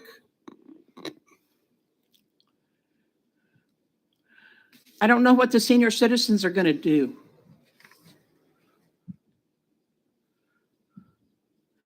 And all I can say is God help the city of Augusta and the runaway taxation and the lack of communication, because all of this disagreement and all this, you always do it at the budget at one time of the year. Notify us and keep us informed throughout the entire year at the least. That's all I've got to say right now. Okay. Council? Mayor Rawlings, do you need to close the hearing? Okay. Mr. Mayor, could I add one point? I had general taxes on my. Okay. This is Shelby Smith, 720 State Street again. Just ask, maybe it would be helpful for all taxing entities when we talk mill levy, mill levy, mill levy. It's confusing to everyone. It took me 3-4 years going to Topeka, fighting 3 judge panels to finally realize you guys set the total taxes spent per year, period. Mill levy shakes out based on what our valuations are. I don't care what the mill levy is. How much am I taxed? You guys are increasing our taxes, $2.2 million next year. Let's just do that. Everyone will understand. Our budget's 30 million. We're going to increase it to, No. I mean, whatever the round number is. Well, we're not increasing your taxes 2.1 million. This is the tax The- increase, sir. The budget is going up 2.1. The budget's going up, but your property tax part of that is around Okay. 350,000. Then say that. Property taxes for the 9,000 citizens of Butler County is going up $350,000. It's up here on the screen so everybody can see it. Okay. That But this anyway, is property Don't taxes. obfuscate with mill levy. It's confusing to everyone. You guys aren't trying to hide anything. That we're improving as the city is going to impact you $350,000 or whatever on your personal property taxes. That's the increase to you. And then people will understand, oh, how much is to my house? Oh, $81, $500, whatever it is. If we can steer away from the mill levy talk, it will help all of us understand what's going on. So I'm not yelling at you, it's confusing to everyone. Okay, So, thank you. It is. thanks, Shelby. Mayor, I think that that statement that the county sent out within the last month or so, it has a comparison on there that shows how much the tax was on every individual's property. Everyone that receives one of those on their property, it's very specific to your piece of property or each piece of property. And it tells you what the dollar amount was paid the prior year and what the dollar amount you will pay this year as an increase. And I think everyone needs to look at that and be aware of, as you mentioned, how much more it's costing you in money, regardless of what the mill levy and everything else is that shakes out. Because when it comes to the tax payment period, you've got to write the check out for dollars and not mill levies. So I think everyone needs to be aware of that and look at those statements you got, because they have not only the county's portion on there, but every other governmental agency in the county, or not only the cities, but every other governmental agency in the county that you're paying these taxes on. And you're attending this meeting, go to every one of those other governmental units and talk to them the same way that you've been talking to the council tonight. Earlier, I heard a claim that our sales tax rate was 10.5%. And I thought we were at 8.5. The cities is 8.5. You have two properties in town that are 10.5. Shane's and the hotel, that is not a citywide. That was an individual development deal chosen by the developer for those two individual properties. So the city is 8.5. Bowling alley will add to that as well, once it comes on. And the city also does not have a 3% escalator on electric. You have it on a couple of other utilities. You don't have it on electric. Right. Thank you. Do you know right offhand, Josh, what those escalators are on, which utilities? You have it on the wastewater base rate, you have it on the water rate, and you have it on solid waste. And now the solid waste is the only one that is actually a legitimate 3% increase. And I say that because water and wastewater, you have two components to your bill. You have the base rate, and then you have your per 1,000 gallon charge. And the 3% only applies to the base rate. So when you actually figure that out on a bill, it's probably closer to like a 1.5. Right. But solid waste is a legitimate 3% increase. And council put that into place in order to replace that fleet with cash rather than buying those trucks through a bond or some other thing that would have interest on it. So that was a strategic move on your part to save cost over time. Right. Those go on forever. There's no sunset on those. So it wasn't You like, can change that. it wasn't like, let's Yeah. put this in place for 5 years until we Yeah, replace it. the way they're drafted, they don't do that, but there's nothing that stops you from changing that either. So So is you, that, you just pass a new ordinance and you can change that. at what So- point then does the council get advised that maybe it's time to look at rescinding that? And I would argue against that because we almost had to make a 20% increase in water rates at one point because we hadn't done anything for so long. So you take a little bit every year so that you don't have to make a great big jump at the end of the year, every 3 or 4 years. I was just going along with his statement about because you needed to buy some things. And Well, that was the trucks. Yeah. That's the solid waste trucks. Yeah, so my thought on that would be is, it'd probably be a good conversation going into next year's budget. Solid waste ahead of the other funds is probably the one you could look at for that. Once you get to the point that you've covered your need to replace that fleet and you are set with your new trucks and have them paid off, does that need to continue the way that's one that I would Right. recommend that you look at. You may not be there now because the price of trucks has shot through the roof because we had originally set that budget off like $250,000 truck. Those trucks cost like $400,000 now.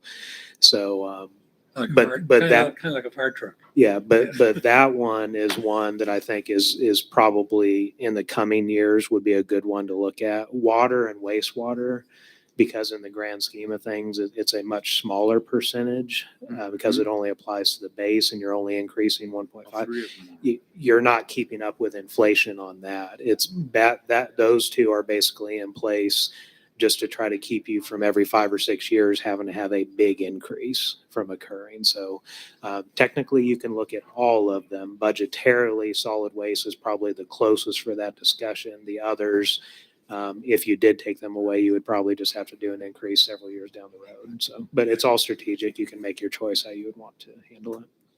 But electric does not have that built-in escalator. So Josh, real quick, just to clarify, and this is no way being anything, but on Facebook, we were at $8 million tax increase when we came in here with some people, right? And then we heard it was 4 million, and then we heard it was 2 million, and it's only $363,000 is the tax increase. I just want to, That's correct. I mean, because I could imagine people thinking if they're here at 8 million. So here, Josh, can you? That's what I want to. That's what I want you to answer here. So, Josh, can you explain that? here is the $8 million number. This is the valuation change. So the tax base itself increased by 8 million. That doesn't mean that our budget increased by 8 million. This is what the mill levy is applied to. That's where I don't know what folks are saying, but that's probably where the $8 million number came from. The $4 million number, when I looked at that on Facebook and I saw what they were comparing, I can show you real quick what's mistaken about it.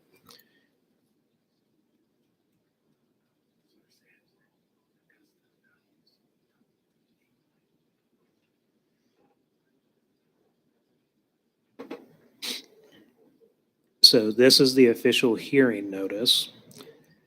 And I think what folks online were doing is they were looking at the hearing notice where it says this number right here of 32,425,000.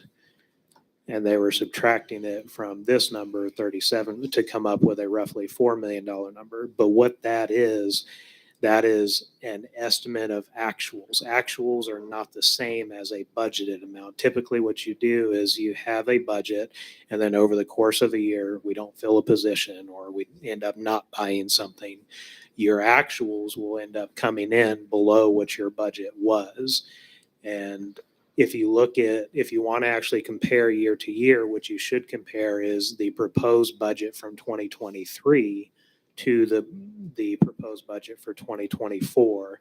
That's what this number is here. The actual proposed budget for last year was $35,200,000. This year it's $37,352. So the total change for all funds, that's tax supported and utilities and special revenue sources completely unrelated to taxes, that's the $2.15 million change. Of that, 363,000 of it is related to property taxes. These are the 5 property tax supported funds. This is the change that occurred for each one of those. So 363 related to the property tax supported funds. A lot of that 2.1 million, you can see some of the funds went up, some of the funds went down. A lot of it you can see is related to the electric utility and the projected increase in electric costs that we're going to have to pay for next year.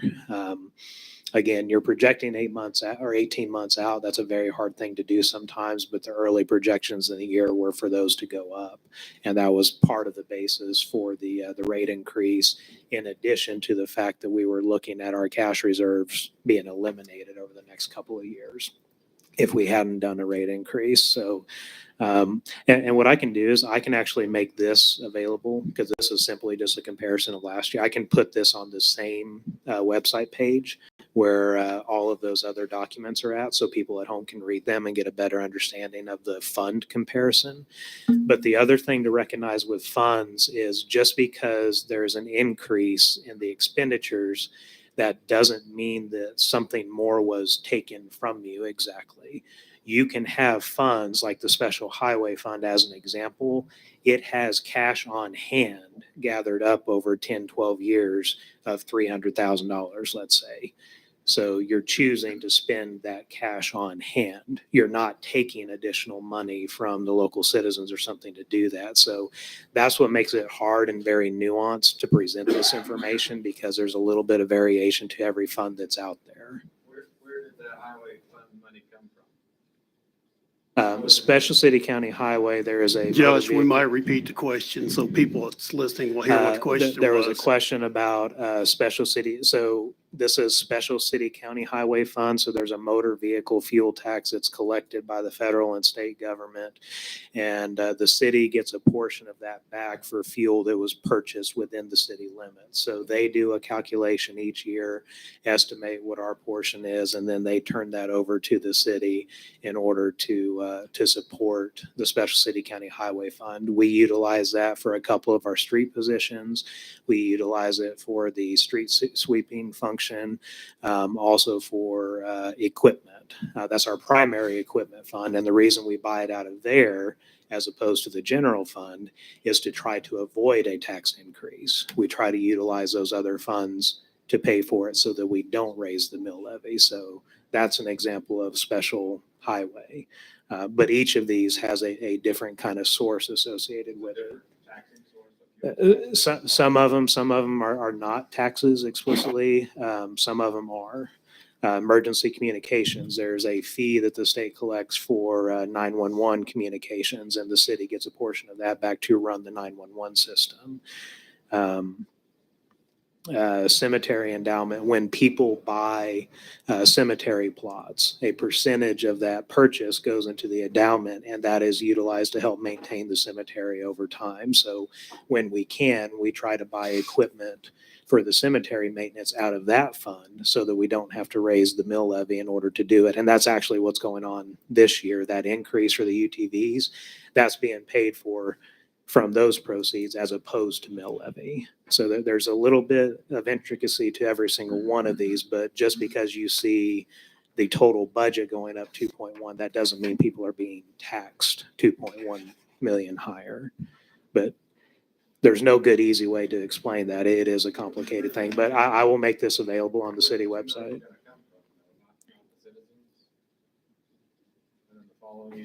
It, Yeah. Shelby, you're gonna have, sorry. we can't, the people at home can't hear you. So if they're watching from home, they don't know what's actually being asked Yeah. and who we're talking Sorry. to. That's all right. Shelby Smith again. I shouldn't interrupt. My apologies. No, you're good. But, We I want mean, this we fixed. have a budget of $37 million. The way Mike mentioned it earlier, sorry, Mr. Mayor, only $300,000 more is coming from us in property taxes. But all this money is generated via the citizens of Augusta. I know some state money comes in and all the rest of that, but generally municipalities' money is generated by taxes. It's tax money that's spent, and if it's not, it's a bond. It's money that comes from us eventually in some manner, and it is spent. So I just don't like it being parsed. It's like only a small increase in property taxes, yep, but still an additional $2.1 million more than was spent the prior year. Well, And I know at the college, we have a 10.5% that we can't spend. We have to have that left over every year, and that's generally socked away somewhere till we spend it on something. So I know in that budget there's going to be $3 million of unspent revenue for a rainy day. If we don't spend it, it's going to go in one of these other funds. It's designated for something later, but it did come from us at some point in the past, and now it's there to be spent in the future. I'm sorry. I just came here to make a couple comments, and I'm getting involved. So. I think we have another fund too. Part of the sales tax, it's my understanding, is to be used to give some property tax relief. And I always get kind of a little confused as to where that ends up in the budget somewhere. Well, that was one of the worksheets that we actually went through during the budget work sessions and, Well, I think the people They- don't yeah, get to see what it is, how is. they're getting relief from that part of the sales tax that's being paid. Yeah, so what it is rather than you seeing that equivalent dollar value from property taxes in order to cover the difference, sales tax is doing it. That's how you get the relief. So one of your sales taxes is the street sales tax. That's generally what people call it, is divided 50% to street projects, 20% to the capital improvement fund, and 20 and 10% to the general fund and tax relief. But technically what that means is 30% of all of the money generated from that 1 cent goes into the general fund. Because of that whatever that dollar value is, let's say it's $300,000, you are able to lower what you would need from property taxes in order to cover the same budget. That's how you get the tax relief.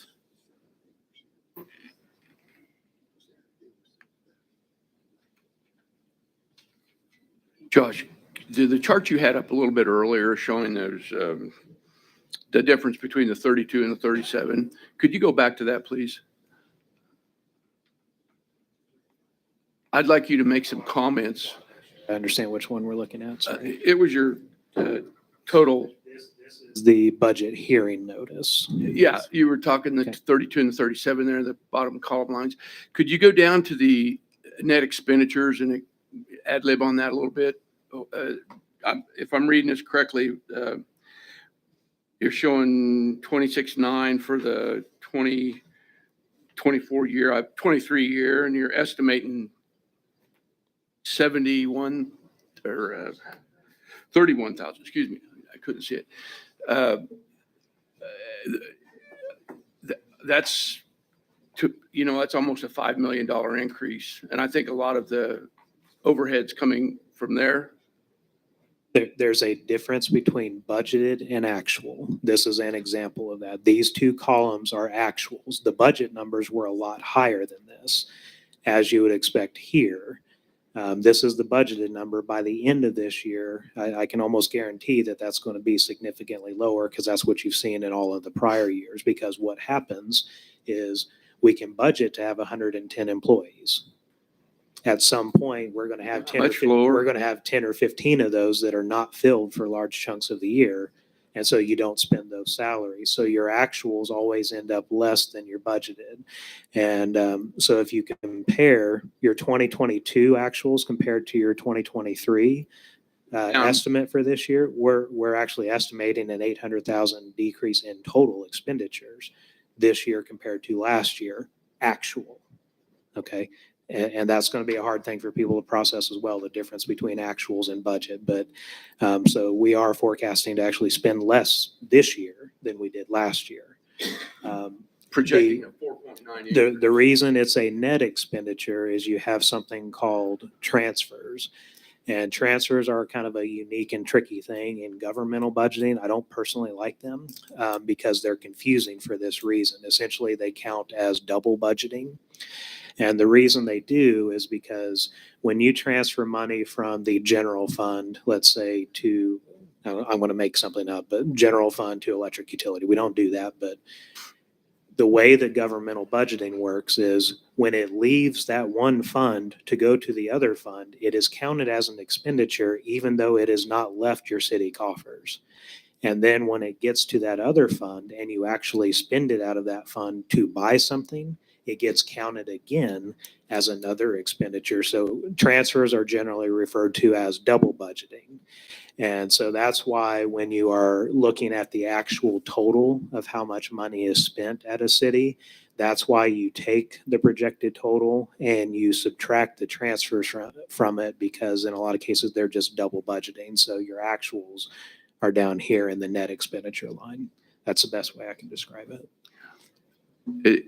Can that increase or decrease the taxes that the public pays in the budget?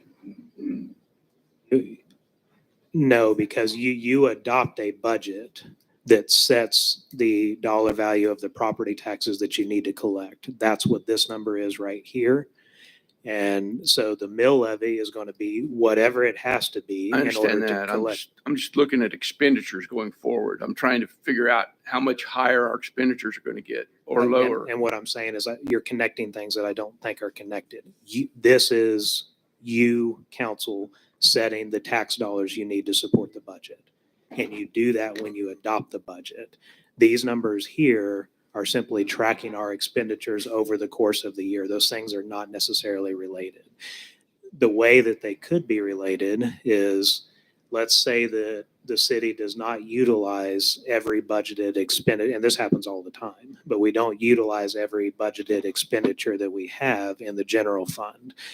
You would end up with cash carryover in that case, essentially money left over that was not spent.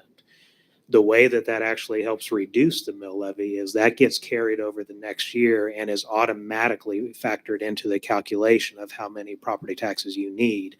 And if there's any cash left from the prior year, the amount of mill levy or the property taxes you need, the new stuff, is going to be less. So in a roundabout way, that's how I could say it might have an impact. Thank you. So I think one thing that I'm gathering here, and I don't know if you're tracking with me on it, Are you talking is to me? all the discussion that we have about what happens with carryovers, mill levies, funds, budgets. It's all wrapped up, and people look at different numbers from the website, from information even that we've got that we see. But everyone probably that sits out there hears all of this, and the city manager tries to explain it. We try to explain it to everyone. I don't understand it entirely myself, but by golly, when it comes down that you're having to pay $200 more this year on your property than you did last year, that's understandable, and that fails to get picked up always in what all the budgeting process is all the time. And I think that's where probably the disconnect between what the city's doing and implementing is with the citizens when they see that they're having to pay more and don't really understand where it's going or what it's for. But we also saw there's 59 million in expenses coming that are 70% paid for by bonds and grants, which leaves us 12 million, was it 59? Yeah. No, 70%, 18 million out of the ether, out of us, out of 9,000 people. That's $2,000 a person. Yeah, I see. And then that's heading our way. And like 1135 Euclid over here, it's getting hard on them to pay and survive. And a lot of this side of town, just in Ward 1 and 2, is not high income folks. It's getting difficult. And only a few $100 here and there, it is substantial, and it is getting difficult. And I just ask you guys, keep that in mind. I'll try not to say anything anymore, and I'll sit down and be quiet. Thank you. Thank you. Mr. Mayor, just make one quick comment. I know everybody out here understands it, but I just want to remind everybody, everyone up here is a citizen and a taxpayer of the city. We're all affected by this the same. I think without asking everybody, probably 4, if not 5 of us, 8, 9 up here are classified as senior citizens and are on Medicare and getting Social Security, including myself. So we're affected by, some of the same things that you are too. And I don't think anybody up here likes to see increases any more than anyone else does. But sometimes you have to make the tough decisions so we don't pay the price down the road. And I think we did put together a very good budget. I think Josh and us all had great discussions. I would encourage more of you to attend our budget meetings. And I see one person shaking their head no. And I think the reason why is it can be confusing, right? And it can be. But if you do it enough, you'll get a little bit more understanding. And talk about communications. It's one of the biggest things that I stress in everything. The one thing is all this information is available to you by just going to the internet. It's on the city website. As Myrna said, our agendas are put out on the city's website and out on Facebook at the same time we get them. And they're exactly the same thing we get. So there's really nothing that's being hid behind the scene. It's all much available. But I think the other problem is we all are getting busier and busier in our lives. And this is one of those things like, well, it's complicated, so I'm not going to worry about it. I got something else to worry about. And I sometimes think we put things like this behind us till the last minute when it's coming before the city council, it's getting voted on. That's all I have to say, Mr. Mayor. Okay. And Mayor, I want to throw out one more comment. The other thing I understand with some of you that sit in the audience is, and Councilman Leffler alluded to it also, we all get greater valuations sitting on this council. We pay the same mill levy that you pay. But fortunately, for many of us here, we have jobs where we get raises and promotions and cost of living and so forth. That's enough to keep up with it. I've got some outside income myself that allows me to help keep up with it.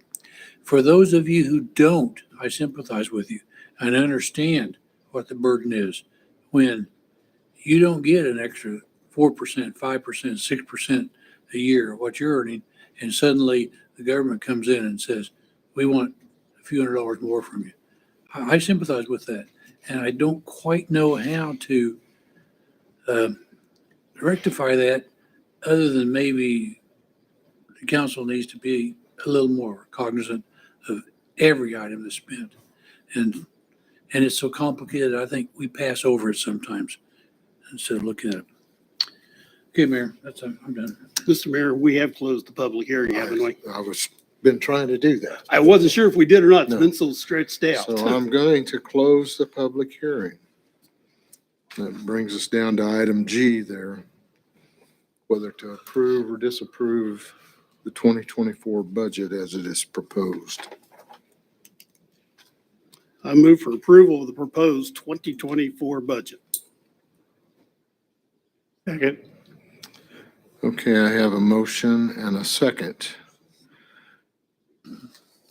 So all those in favor say aye. Aye.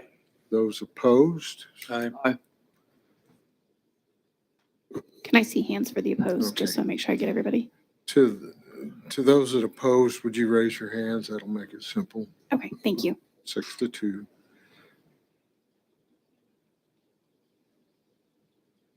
Okay.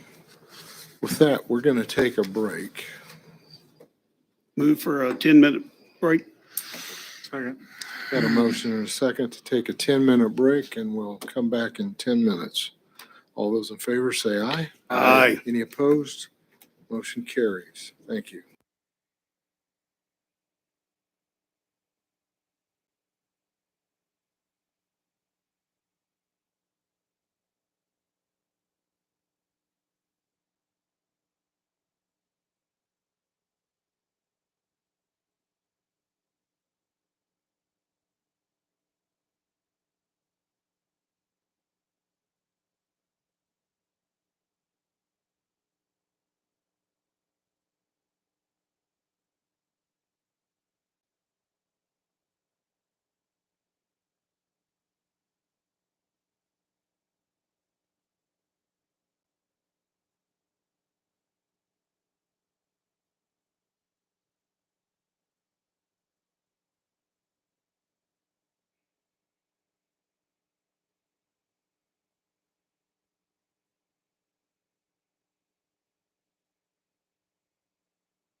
Probably tonight. Mr. Mayor, make a motion to return to our regular meeting from break. Motion? Got a motion and a second to return to regular meeting from break. All those in favor say aye. Aye. Any opposed?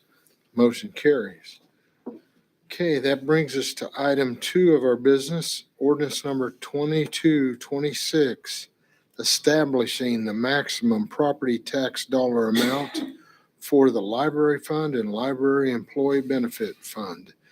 With that, I turn it over to staff. Yes, Mayor and Council, this is actually a routine item at this point of time each year once you've adopted the budget. The origin of this item comes from several years back that the library board is actually responsible for setting the budget for the library. Like ultimately it gets presented to the city council, but the way that it's set up under statute is absent a local ordinance, whatever that board puts in front of you, you're essentially supposed to approve.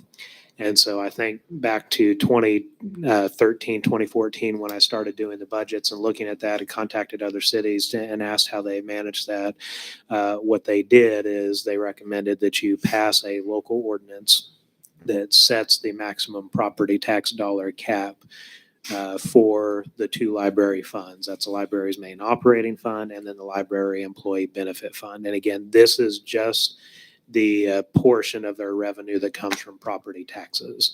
So in the last couple of years, some of those have been flat, and so you may not have had an adjustment. In this case, the new budget does have an increase in the property taxes, so this ordinance adjusts the cap upwards to reflect the budget that you just passed, but it sets that as a cap until next year. And so that is within council's discretion to determine if that cap will be raised in the future. So this ordinance just sets the cap based on the budget that you just approved. So with that, I'll turn it over to council for consideration. And again, this is an ordinance, so this is a roll call vote. Mr. Mayor, I'll make a motion to approve ordinance number 2226, property tax dollar cap for the library fund to $348,300. And the library employee benefits cap fund will increase to $103,430. Second. Got a motion and a second. Is there any questions or discussion? Okay, Erica. Huddleston, Oh, in keeping with my other votes tonight, I'll say no. Berg, Yes. Rivas, Yes. Richardson, Yes. Bailey, Yes. Yes. Brown, Yes. Martin. Yes. Motion carries. Okay. Item number 3, amendment number 1 to the agreement concerning the township road. Staff? Yes, Mayor and Council, this item is related to the upcoming City Lake Dam reconstruction repair project. As you recall from our various work sessions on that project, it consists of a lot of earthwork and a lot of hauling with large trucks of the riprap material from the quarry site to the dam location in order to be installed. And in order to minimize the wear and tear on city streets, staff has identified a haul route that we think will work best. It's actually the same haul route that we had when the dam was originally done, or I guess redone about 12 years ago. And that would run the trucks down Dyke Road coming into Garvin Park through that access road in the Loomis Land area. And so that'll minimize the impact to city streets. But in actually designating Dyke Road, which is a township road, as a haul route, it is completely appropriate for us to do the maintenance and upkeep on that roadway. The situation that we're in is that we already have an outstanding agreement with the township that is related to North Ohio. And again, that project was different in the respect that we did not have that designated, but as a way of settling the disagreements between the city and township, we agreed to partner with them on upgrading Dyke Road with a chip seal. And so that agreement was already in place. So staff thought the simplest way to handle this situation was just to consider doing an amendment to it. So originally what was proposed was a partnership with the city paying 60% of the cost of upgrading to the chip seal, capped at 100,000.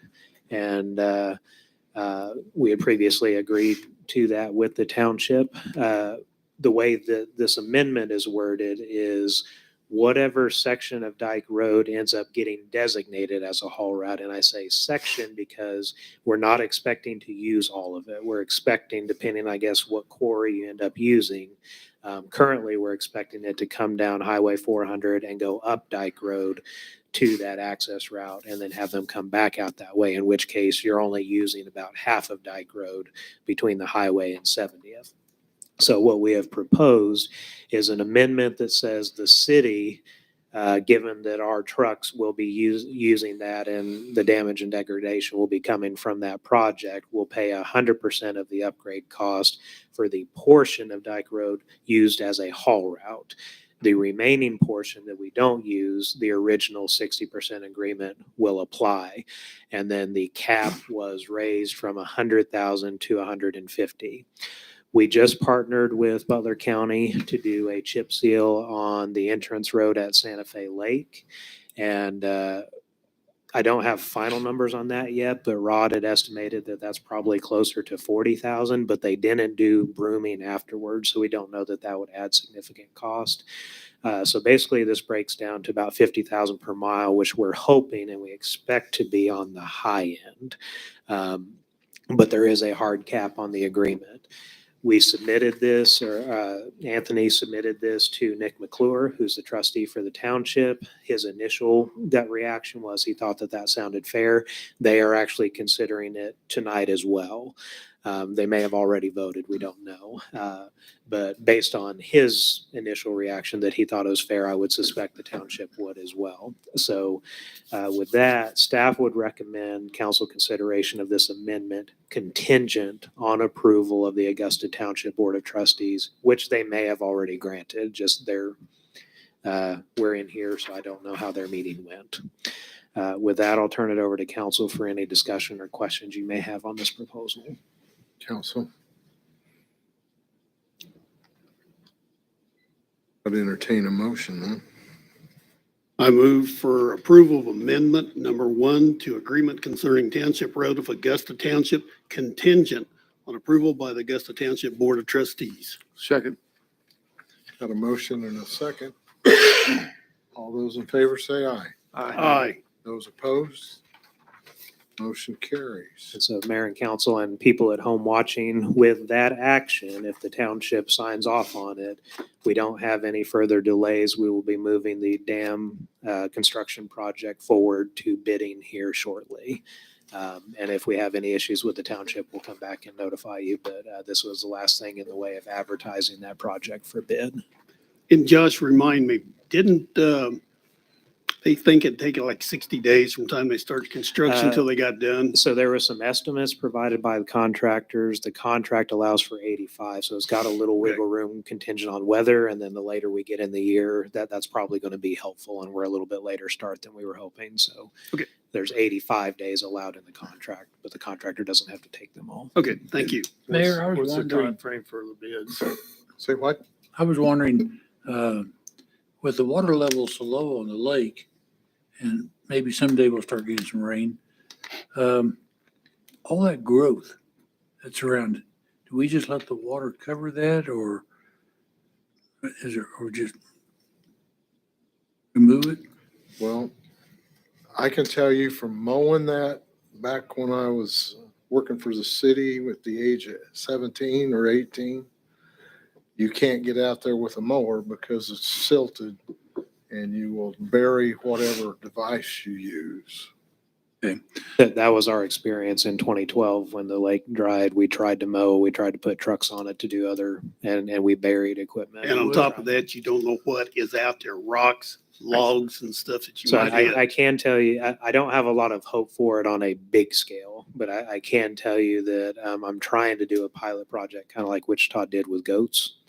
I don't think there's any goat herd big enough to handle a lake that size, but they would probably be better suited for the terrain than our equipment would. So we're trying to find some other options, but we don't have a good way to do that removal en masse. Yeah, So, Camels I was work gonna good too, suggest Josh. that, and seemed like someone told me there's a fellow over in Leon who has a herd of goats that he. yeah, we actually have a gentleman that we have a conversation scheduled with. I was going to do a test run on a smaller area, primarily like the creek area around Meadowview acres for flood purposes. And if that goes well, then we can see if it's scalable. But my understanding is the goat removal, it's about 5 acres for $1,500. If you've got 80 acres out there of overgrowth, it's probably not a cost feasible thing to do. Unless we maybe pick the areas we want to have it done in. Possibly, yeah. So that's something we can explore. Josh, I've heard fishermen with two different opinions. Some of them make the comment that they don't have a problem with it because the fish will spawn in there. Others say, well, yes, but it's going to get our lines all tangled up, which is going to be a problem too. Yes, all of the above. Yes. Yes. And we're torn on it too. I because think it'll- most of us just be happy to get water back in the lake. Yeah, it'll impact our water taste and flavor at some point. There's all sorts of reasons we don't necessarily want it there either. We just don't have a good, efficient way of removing it. Well, I still think we might look at certain areas we want to try the goats on. Yeah, no, I'm not opposed to the idea at all. I'm more than willing, and we had a gentleman reach out to us. I'm happy to talk to him. I think it's an interesting experiment to run. And we pay him $1,500 to feed his goats. That's pretty much how that contract works. Yeah, but he That's how brings them over, yeah. he stakes them and he's. I get it. Did it. Again, if we had to put our equipment in certain Yeah, locations, maybe that's a suitable thing. And especially as an example, I know the reason I was interested in the creek area is there's a ton of poison ivy down there, and our crews have routinely gotten exposed, and we've had a number of claims and things on work comp over the years. People get really sick and allergic to that, and goats love poison ivy. And so there may be some really niche uses that are very suitable to that solution, and I'm certainly open to trying them if it helps. I just don't know if a lake that big is a good option. Now, do we have to put a city goat herder on staff? You say that, I bet there are cities that have done it. Or on the trainer, at least. And individuals put goats in their yard? No. I think that's probably limited under the code. Since we're already on matters from for council, Mr. Huddleston, did you have anything else?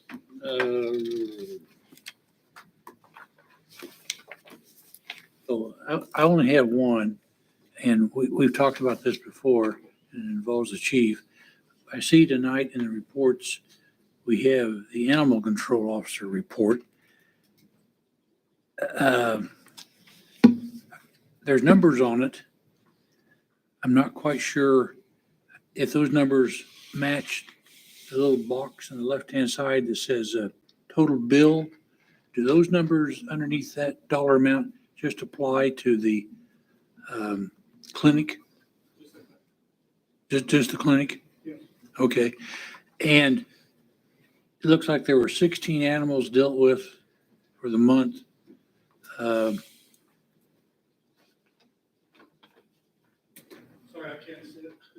I'm just wondering, I mean, I don't want a real detailed report, but could the report have a little more narrative on it for the month? Yeah, we actually trimmed it down from the last one because over half that report wasn't even being used and it was confusing. And you and I had talked about how the numbers were totaling different directions, and that's all fixed now. Yeah, but that's on. Just Which the part numbers. are you At liking the more end, narrative on? If we can just have a little more narrative on what the animal control officer does all month.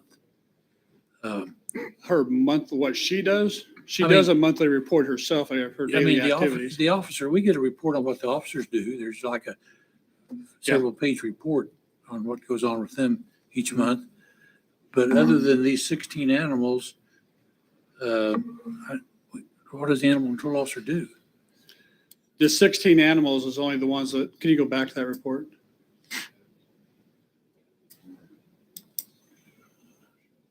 A little bit more. Oh, the 16 were picked up. Now, she also she'll go pick up dead animals off the road and deliver those up to be frozen and to be put through the incinerator as well. Those are just animals she picks up. That's not what she does. That's not just all she does all day long. Well, She there's takes dead- animal It calls. has dead animal pickup, wild Yep. animals. Yeah. Well, Yeah, I know she takes phone calls all the time where she'll go out and help owners try to find their animals that they'll call in so we don't have to pick them up, stuff like that as well. can we get a little more narrative about that happening? So, I know I think she fills a daily log out. Let me find out. She's under one of my lieutenants. I mean, I'll find out. I don't want, hour by hour necessarily. Oh, no, but I'll see if we can get you some But type of something to narrative. indicate what she's doing all month. Yeah. Okay. And I was just a little curious, under the clinic report, what are miscellaneous animals? There were 5 of those. Oh, miscellaneous animals could be because we'll find a dead animal, or there's an animal that's picked up but then returned from the clinic to them, or there's animals that are held over a month, but they're picked up 1 month and held over to the next month before they're given back or adopted. So that's different than the redeemed, adopted, and euthanized? Mm-hmm. Yeah, it's kind of the catch-all for what she does with animals. It doesn't fall into those 3. Okay. Yeah. Okay. If you'd like on the bottom, we could put you a narrative of what exactly each one may. I gotta have her do that so you have a better idea. But we cut that thing at over a half, just trying to get rid of unused items. So, Yeah, I don't mind the brevity and the numbers of what it used to be. I would just like to see a little more clarity as for all month for what she's doing, because I'm sure she's doing more than just picking up 16 animals. oh, most definitely. Yeah. Definitely. Yeah, I'll get with your lieutenant. We'll get you guys something put on there. Okay, You bet. that's all I got tonight. Eric, do you have anything tonight? That's Mr. Mayor. Ron? Quick question, in the packets of event planning form for the annual cemetery tour.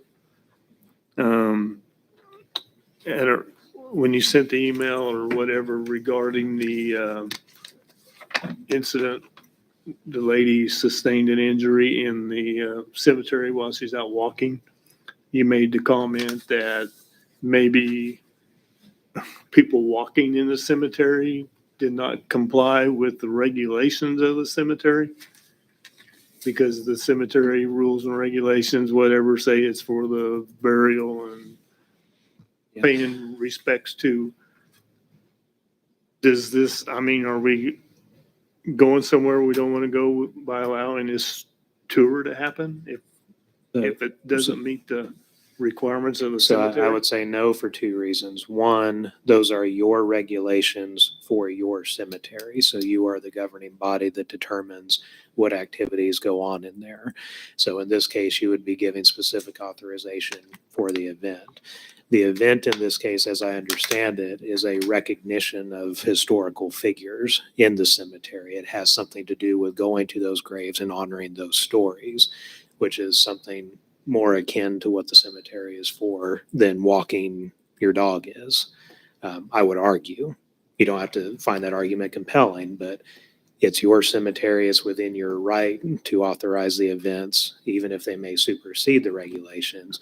But if you look at what the event actually is, to me, that seems to be in alignment with what the cemetery is of honoring the folks that are there. It's just in a little bit different format than you would typically experience. That's my thought on it. Others may have a completely different opinion. That's all I have, Mr. Mayor. Kip? I guess just a reminder, on Thursday night, we had the dog swim at the pool from 6 to 8 o'clock for the public. And then, Josh, I was gonna tell you, we did have a comment from a couple different, people at the north end of the city that when the traffic lights, the issue we had here a week ago or so, where they went off and they were blinking different, they reset them. They seem to be working a lot better than they did prior to. I noticed that too. Well, I think it caught our staff by surprise because they reset that breaker and then it looked like they were functioning right, and we weren't sure why they were, but that's been our observation as well. As I said, we pulled up there and the turning light immediately turned. interested if they will stay that way, because they're a similar condition to the others where those controllers are kind of obsolete now, but as long as it's working, we'll take it. Exactly. Just reset the breaker every month. Yeah, there you go. That's all I got. Bob? I'm wondering with, like Brandon Terry came in today to ask about the fishing and everything for his class. Now, he does that every year. Is that something that we're gonna have to go over every year, or? It's up is to it- you can guys. we Yeah, go so ahead and- so that's, I think he goes back at least 6, 7 years now.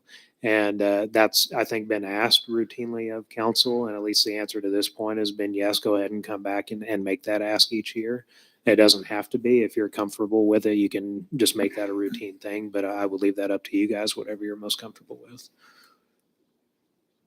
I think it should just be a routine thing for him. I mean, we've always approved it as far as I know. You have, I mean, the one Yeah. thing that the one thing that it does having to come back is if circumstances change, the nature of his classes change, or if he can provide an update on something that's different about his programming and services. It just gives you a chance to hear it before you just say run with it. But yeah, you're asking them to come in each year, but I'd say it's totally up to you how you would want to handle it. It'd be my suggestion, whatever we have to do to get that taken care of, vote on it or whatever. Bring it up to another meeting, Yeah, whatever. it'd just be a vote by you guys. If you say he doesn't need to come back, then we'll kind of mark that down and we won't bring him back just but I would like a vote just so I know that that's the will of the council. Maybe, like right now, we can vote or? You could do it anytime you want to take a vote. I don't know if you need to make that an agendized item. That's not a big business action item. You could probably handle it if under you wanna matters make a forefront, motion. but We could do it like two. I was gonna say, we could do it like we do and let you authorize it, like you do the other events. you could. Yeah. that's And, what I and was if you want, talking. maybe I could provide a report or something. Yeah. So if you want to go that route, I just treat it like this is where you guys get event forms. I may just be able to put something in my info memo that says, hey, Mr. Terry made this request this year. No changes substantively to programming. Staff authorized him to proceed. So that could be a way that you do it. And maybe you could do it every 2 years, setting it up to where it's the same council members. That way, if council members do change out, they have a chance to relook at it. Yeah. But then at least it's not every year, just thinking out loud, but you put something in, but I got no problem with that, being that way forever. Could staff write something up for next meeting so we have the wording correct? Sure. Okay. Anything else? No. Okay. Tom? Thank you, Josh, for having Ray give us a little bit of a write-up on a regular basis now. And I can't find it here. I was looking for it, but doesn't he have a car show going on? The 9th. Yeah, this Saturday. It's a car show at the airport along with food trucks being there also, I believe. That was, and I can't remember when you guys approved it, but that was much earlier this year, like 7, 8 months ago. February, yeah. So council approved it in February. It's just now finally getting here. But it'd be a joint car show, and I don't know if they'll have any airplanes on display, but at least you have a cool car show at an airport. Right. That's all, Mike. My comments on the car show is what I read about it. He's limited it to 200 cars at $30 a car. You have to submit a form and an application and have your car approved. So I don't share your confidence in the car show with those circumstances. Okay. Jeff? A couple things. The lights that did go out at Belmont in Ohio, were those, they just went to flashing yellow, or did we put them on flashing yellow? No, they just kind of they defaulted to that. And so, Because my thinking was, we made it a because- four-way stop with yellow flashing because lights. one of the sets was flashing red, the other was Okay. flashing yellow. I don't No even know if our guys saw that initially when they put the stop signs up, but they went up Right. and essentially what they did is they were going to turn them off because we didn't have any way of adjusting it. And that's when the breaker was reset. And when it came back on, it seemed to be working. So Okay. that's kind of the series of events that happened there. I noticed pulling up, and somebody else made a comment to me that, flashing yellow means proceed with caution. Yes. But then there was a stop sign, and I thought, you know what, that's probably would have been better off just shutting them off Yeah, and or our- going all red. that's what happened. Our crews went No up there problem. and flipped the Perfect. breaker off to turn it on, and it just happened when they did that, they reset and seemed to be functioning for now, at least. I'm not going to say that it's fixed, but for now, they're back normal. No problem. Also, do we help patrol the college football games? I just happened to be going Saturday and I could have swore I saw an Augusta police car on the corner of, right across from the White Eagle. And maybe I was wrong, but I in El Dorado. Okay, maybe I was confused. I could have swore I looked over and it said Augusta. I thought, well, maybe we helped the, Well, it was a football game Saturday and I was there to watch. in what you saw. What? Okay, like I said, I just saw him from the across from the White Eagle, and I thought, what are we doing in El Dorado? You know, just kind of sitting there. But no problem I'd be there. interested in finding out though, so we can. And make sure you ask, because maybe I even made a comment, you know, to the people I was riding with. I wonder why we were there, but Chief was watching a football game. right, maybe so. One, right, I do know they took somebody to jail Saturday evening, so that might maybe have that been, was it. Maybe they they stopped. stopped there for something. Okay. Number 3, can we try to set up some type of training, maybe with the school or ourselves, of getting some of the seniors that don't understand how to get their phone on Facebook city page, or, you know, I don't know if it's something we could partner with the school to where these seniors can come, they know once a year, twice a year, they can show up there and we can show them how to get Facebook on City of Augusta, how to find all this public stuff on their home computers, maybe a little teaching thing, maybe at the senior citizen, but, you know, the new age is away from newspaper. The old age don't, Yeah. you know, don't all get it. And maybe we can at least say, we had days you could have come and learned and you didn't make it, or they'll say thank you for doing it for us. Yeah, one suggestion I might have is maybe just where I would start is probably reach out to the senior center as a Okay. partnership and ask what avenues they think might be best for reaching that population, and see if they've got any ideas. And you already have a bit of a captive population with that. Maybe you start there and then see if you can branch it out. Also, it's a shame Lisa's gone already, but the library does some of that too. Mhm. There's a lot of seniors that use our library for the computers. You know, we've talked more than once about using the utility billing to put some type of information in, that at least And- goes to every household. And once a it month. does come out that way sometimes. But should we do that on a regular basis? That's, It depends on the issue. So the utility bill itself is not great because you have a limited amount that you can use on that bill. Typically what we've done, I think the electric rate increase was an example. You have a supplemental flyer or thing that goes with it, and then you just pay whatever that cost is. Is it like It depends. 3,500 for a Yeah, it cover depends. page or? It depends on like what color is like 8 or 9 cents a page. For 4,000? Yeah. To be honest with you, you would be surprised how many people come in with those to pay their bill and they just rip it off they've never even opened it to see what's behind there. Well, We but always have people but I that bring think as those in. long as the city's making an attempt to Right. inform people, and I don't think it has to be in color necessarily, just black and No, white. not necessarily. It just, Black what I and was white, I saying think is it's like that 4 or 5 cents. that cost will be contingent on how much you put in there. The mailing cost will change. I think it's just a matter of figuring out what the best tool for the issue you're trying to solve. And a budget document like the one we've talked about today, when it's done, that is nearly a 300-page document. So the question is, what can you put on a single flyer that makes that really helpful for understanding? And Yeah, I'm all for that, but the question is like, but as long as what- it's what coming could out you- every month, I think it could put some information in there And that we- people could read and look at, to keep them a little better informed than what they've got the availability of now. We do have, there's a little spot on the bill that doesn't add any cost where we can put information. That's where we usually put like upcoming trash holidays and things like that. If we know that there's going to be something that comes up like that, an office is going to be closed or things like that. But you can get a sentence on there. Yeah, we can put that on there. we could potentially put that there's a public hearing coming up or a work session or things like that on there if people are going to be able to see that. Okay, That's all I Mr. got. Martin? I have nothing. Okay.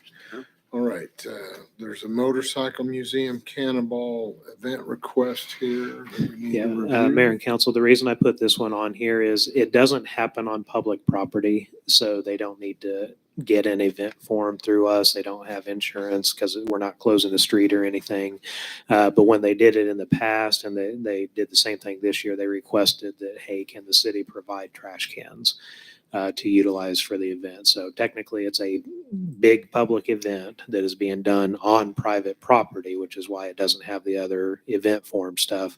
But I still want to make sure that you have the opportunity to approve that if you're comfortable with it. So that's what he has asked for, is use of some 96-gallon carts for that event.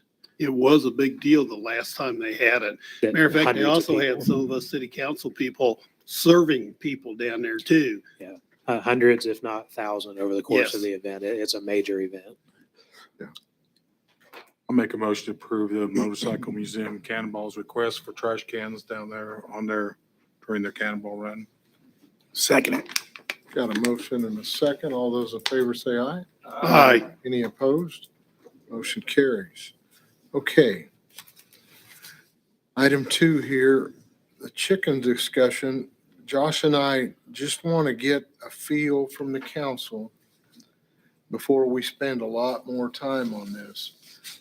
As a council, do we want to go forward allowing chickens and chicken coops, or do we not? So all those in favor of allowing chickens in some format so we can work on the ordinance, raise your right hand.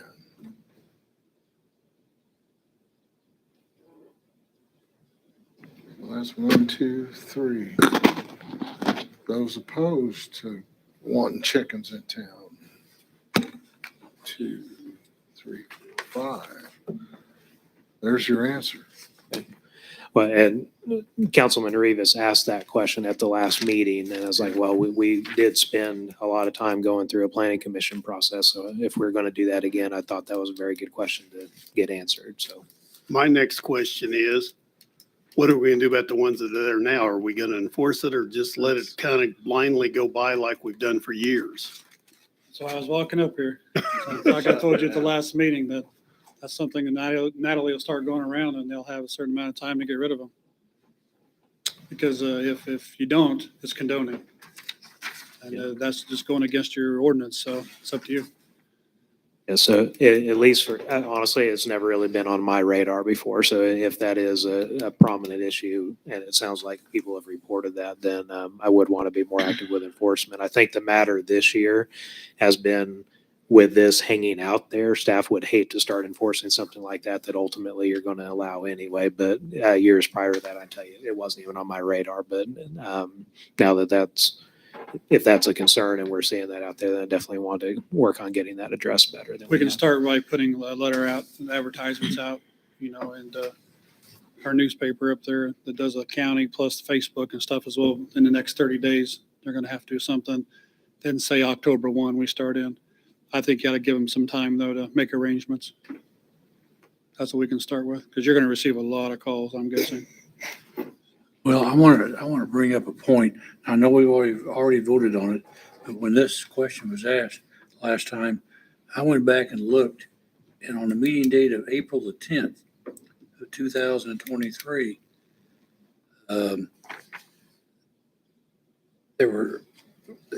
it said the core questions for council to answer include, and it was, do you wish to overturn the dog breed ban?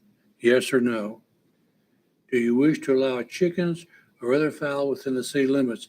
Yes or no? Do you wish to develop a program to encourage regulated feral cat colonies, emphasizing the trap neuter return framework? Yes or no? It was my understanding back then that all those were answered yes. That's why we ended up with 2 of the 3 on there. And it seemed like the planning commission kind of sabotaged this thing by their vote. And I there's gonna be a lot of upset people that were looking forward to this, that we just took a vote to wipe it out just because the planning commission doesn't like it.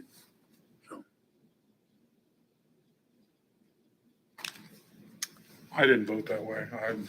Because the planning commission, what they did, I didn't vote that way. I didn't either. I don't think we really took a vote. I think it was more of a consensus that was talked about at that work session, because at work sessions, we do not vote. Right. Okay, Like I said last meeting, I just have to go back to the people that I represent. It's like I say, we'll start putting advertisements out that October 1, we're going to start to enforce it. If that's acceptable to you all. Yes, thank you. while you're there, that little RV at the corner of 12th and 80, I saw that you said you ticketed it. It's been ticketed. Yeah, that ticket will go through the court system now. And they'll have to, unfortunately, it's like evicting somebody. There's a time, it takes time to get it done, but they have been cited to remove it. And working with Josh, we gave him ample time, multiple days, to just move it to the backyard. Right. And they didn't do it, and so that they were cited for non-compliance. Anyway. Thank you. Ask you one more, Erica, one more question. Yes. Eric, I have one more question for you if I could. I know I've asked you this before, and is there any way to get 13 months on our city bills? Because I've had it asked many times. I'd like to compare my August bill to my August bill this year, because it comes out in September and it shows me August. I can check. I don't know that it's available. I don't know if they have the ability, but I can check with our software people. I will tell you, once we get the AMI stuff up and running, there'll be a connection that will provide that information electronically where you can go in and log into a portal and get the information. But I will check and see if that's something they can add to the bill. Thank you very much. And with that, I'm going to move to recess in executive session for 10 minutes to discuss acquisition of real property pursuant to the preliminary discussions of the acquisition of real property, exception KSA 754319B6. I ask the city manager Josh Shaw and city attorney Andrew Marino join the council executive session. The open meeting and governing body will reconvene in the council chambers at 10:01 p.m. Second the motion?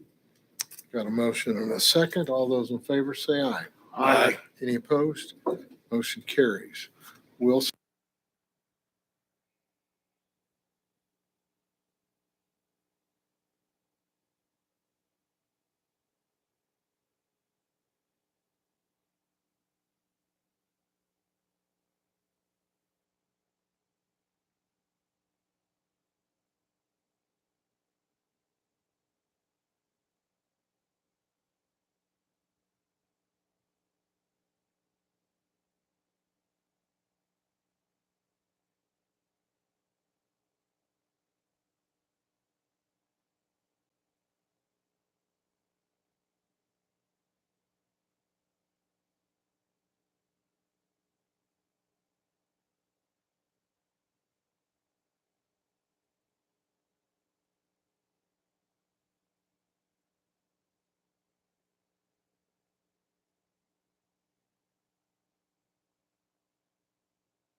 here.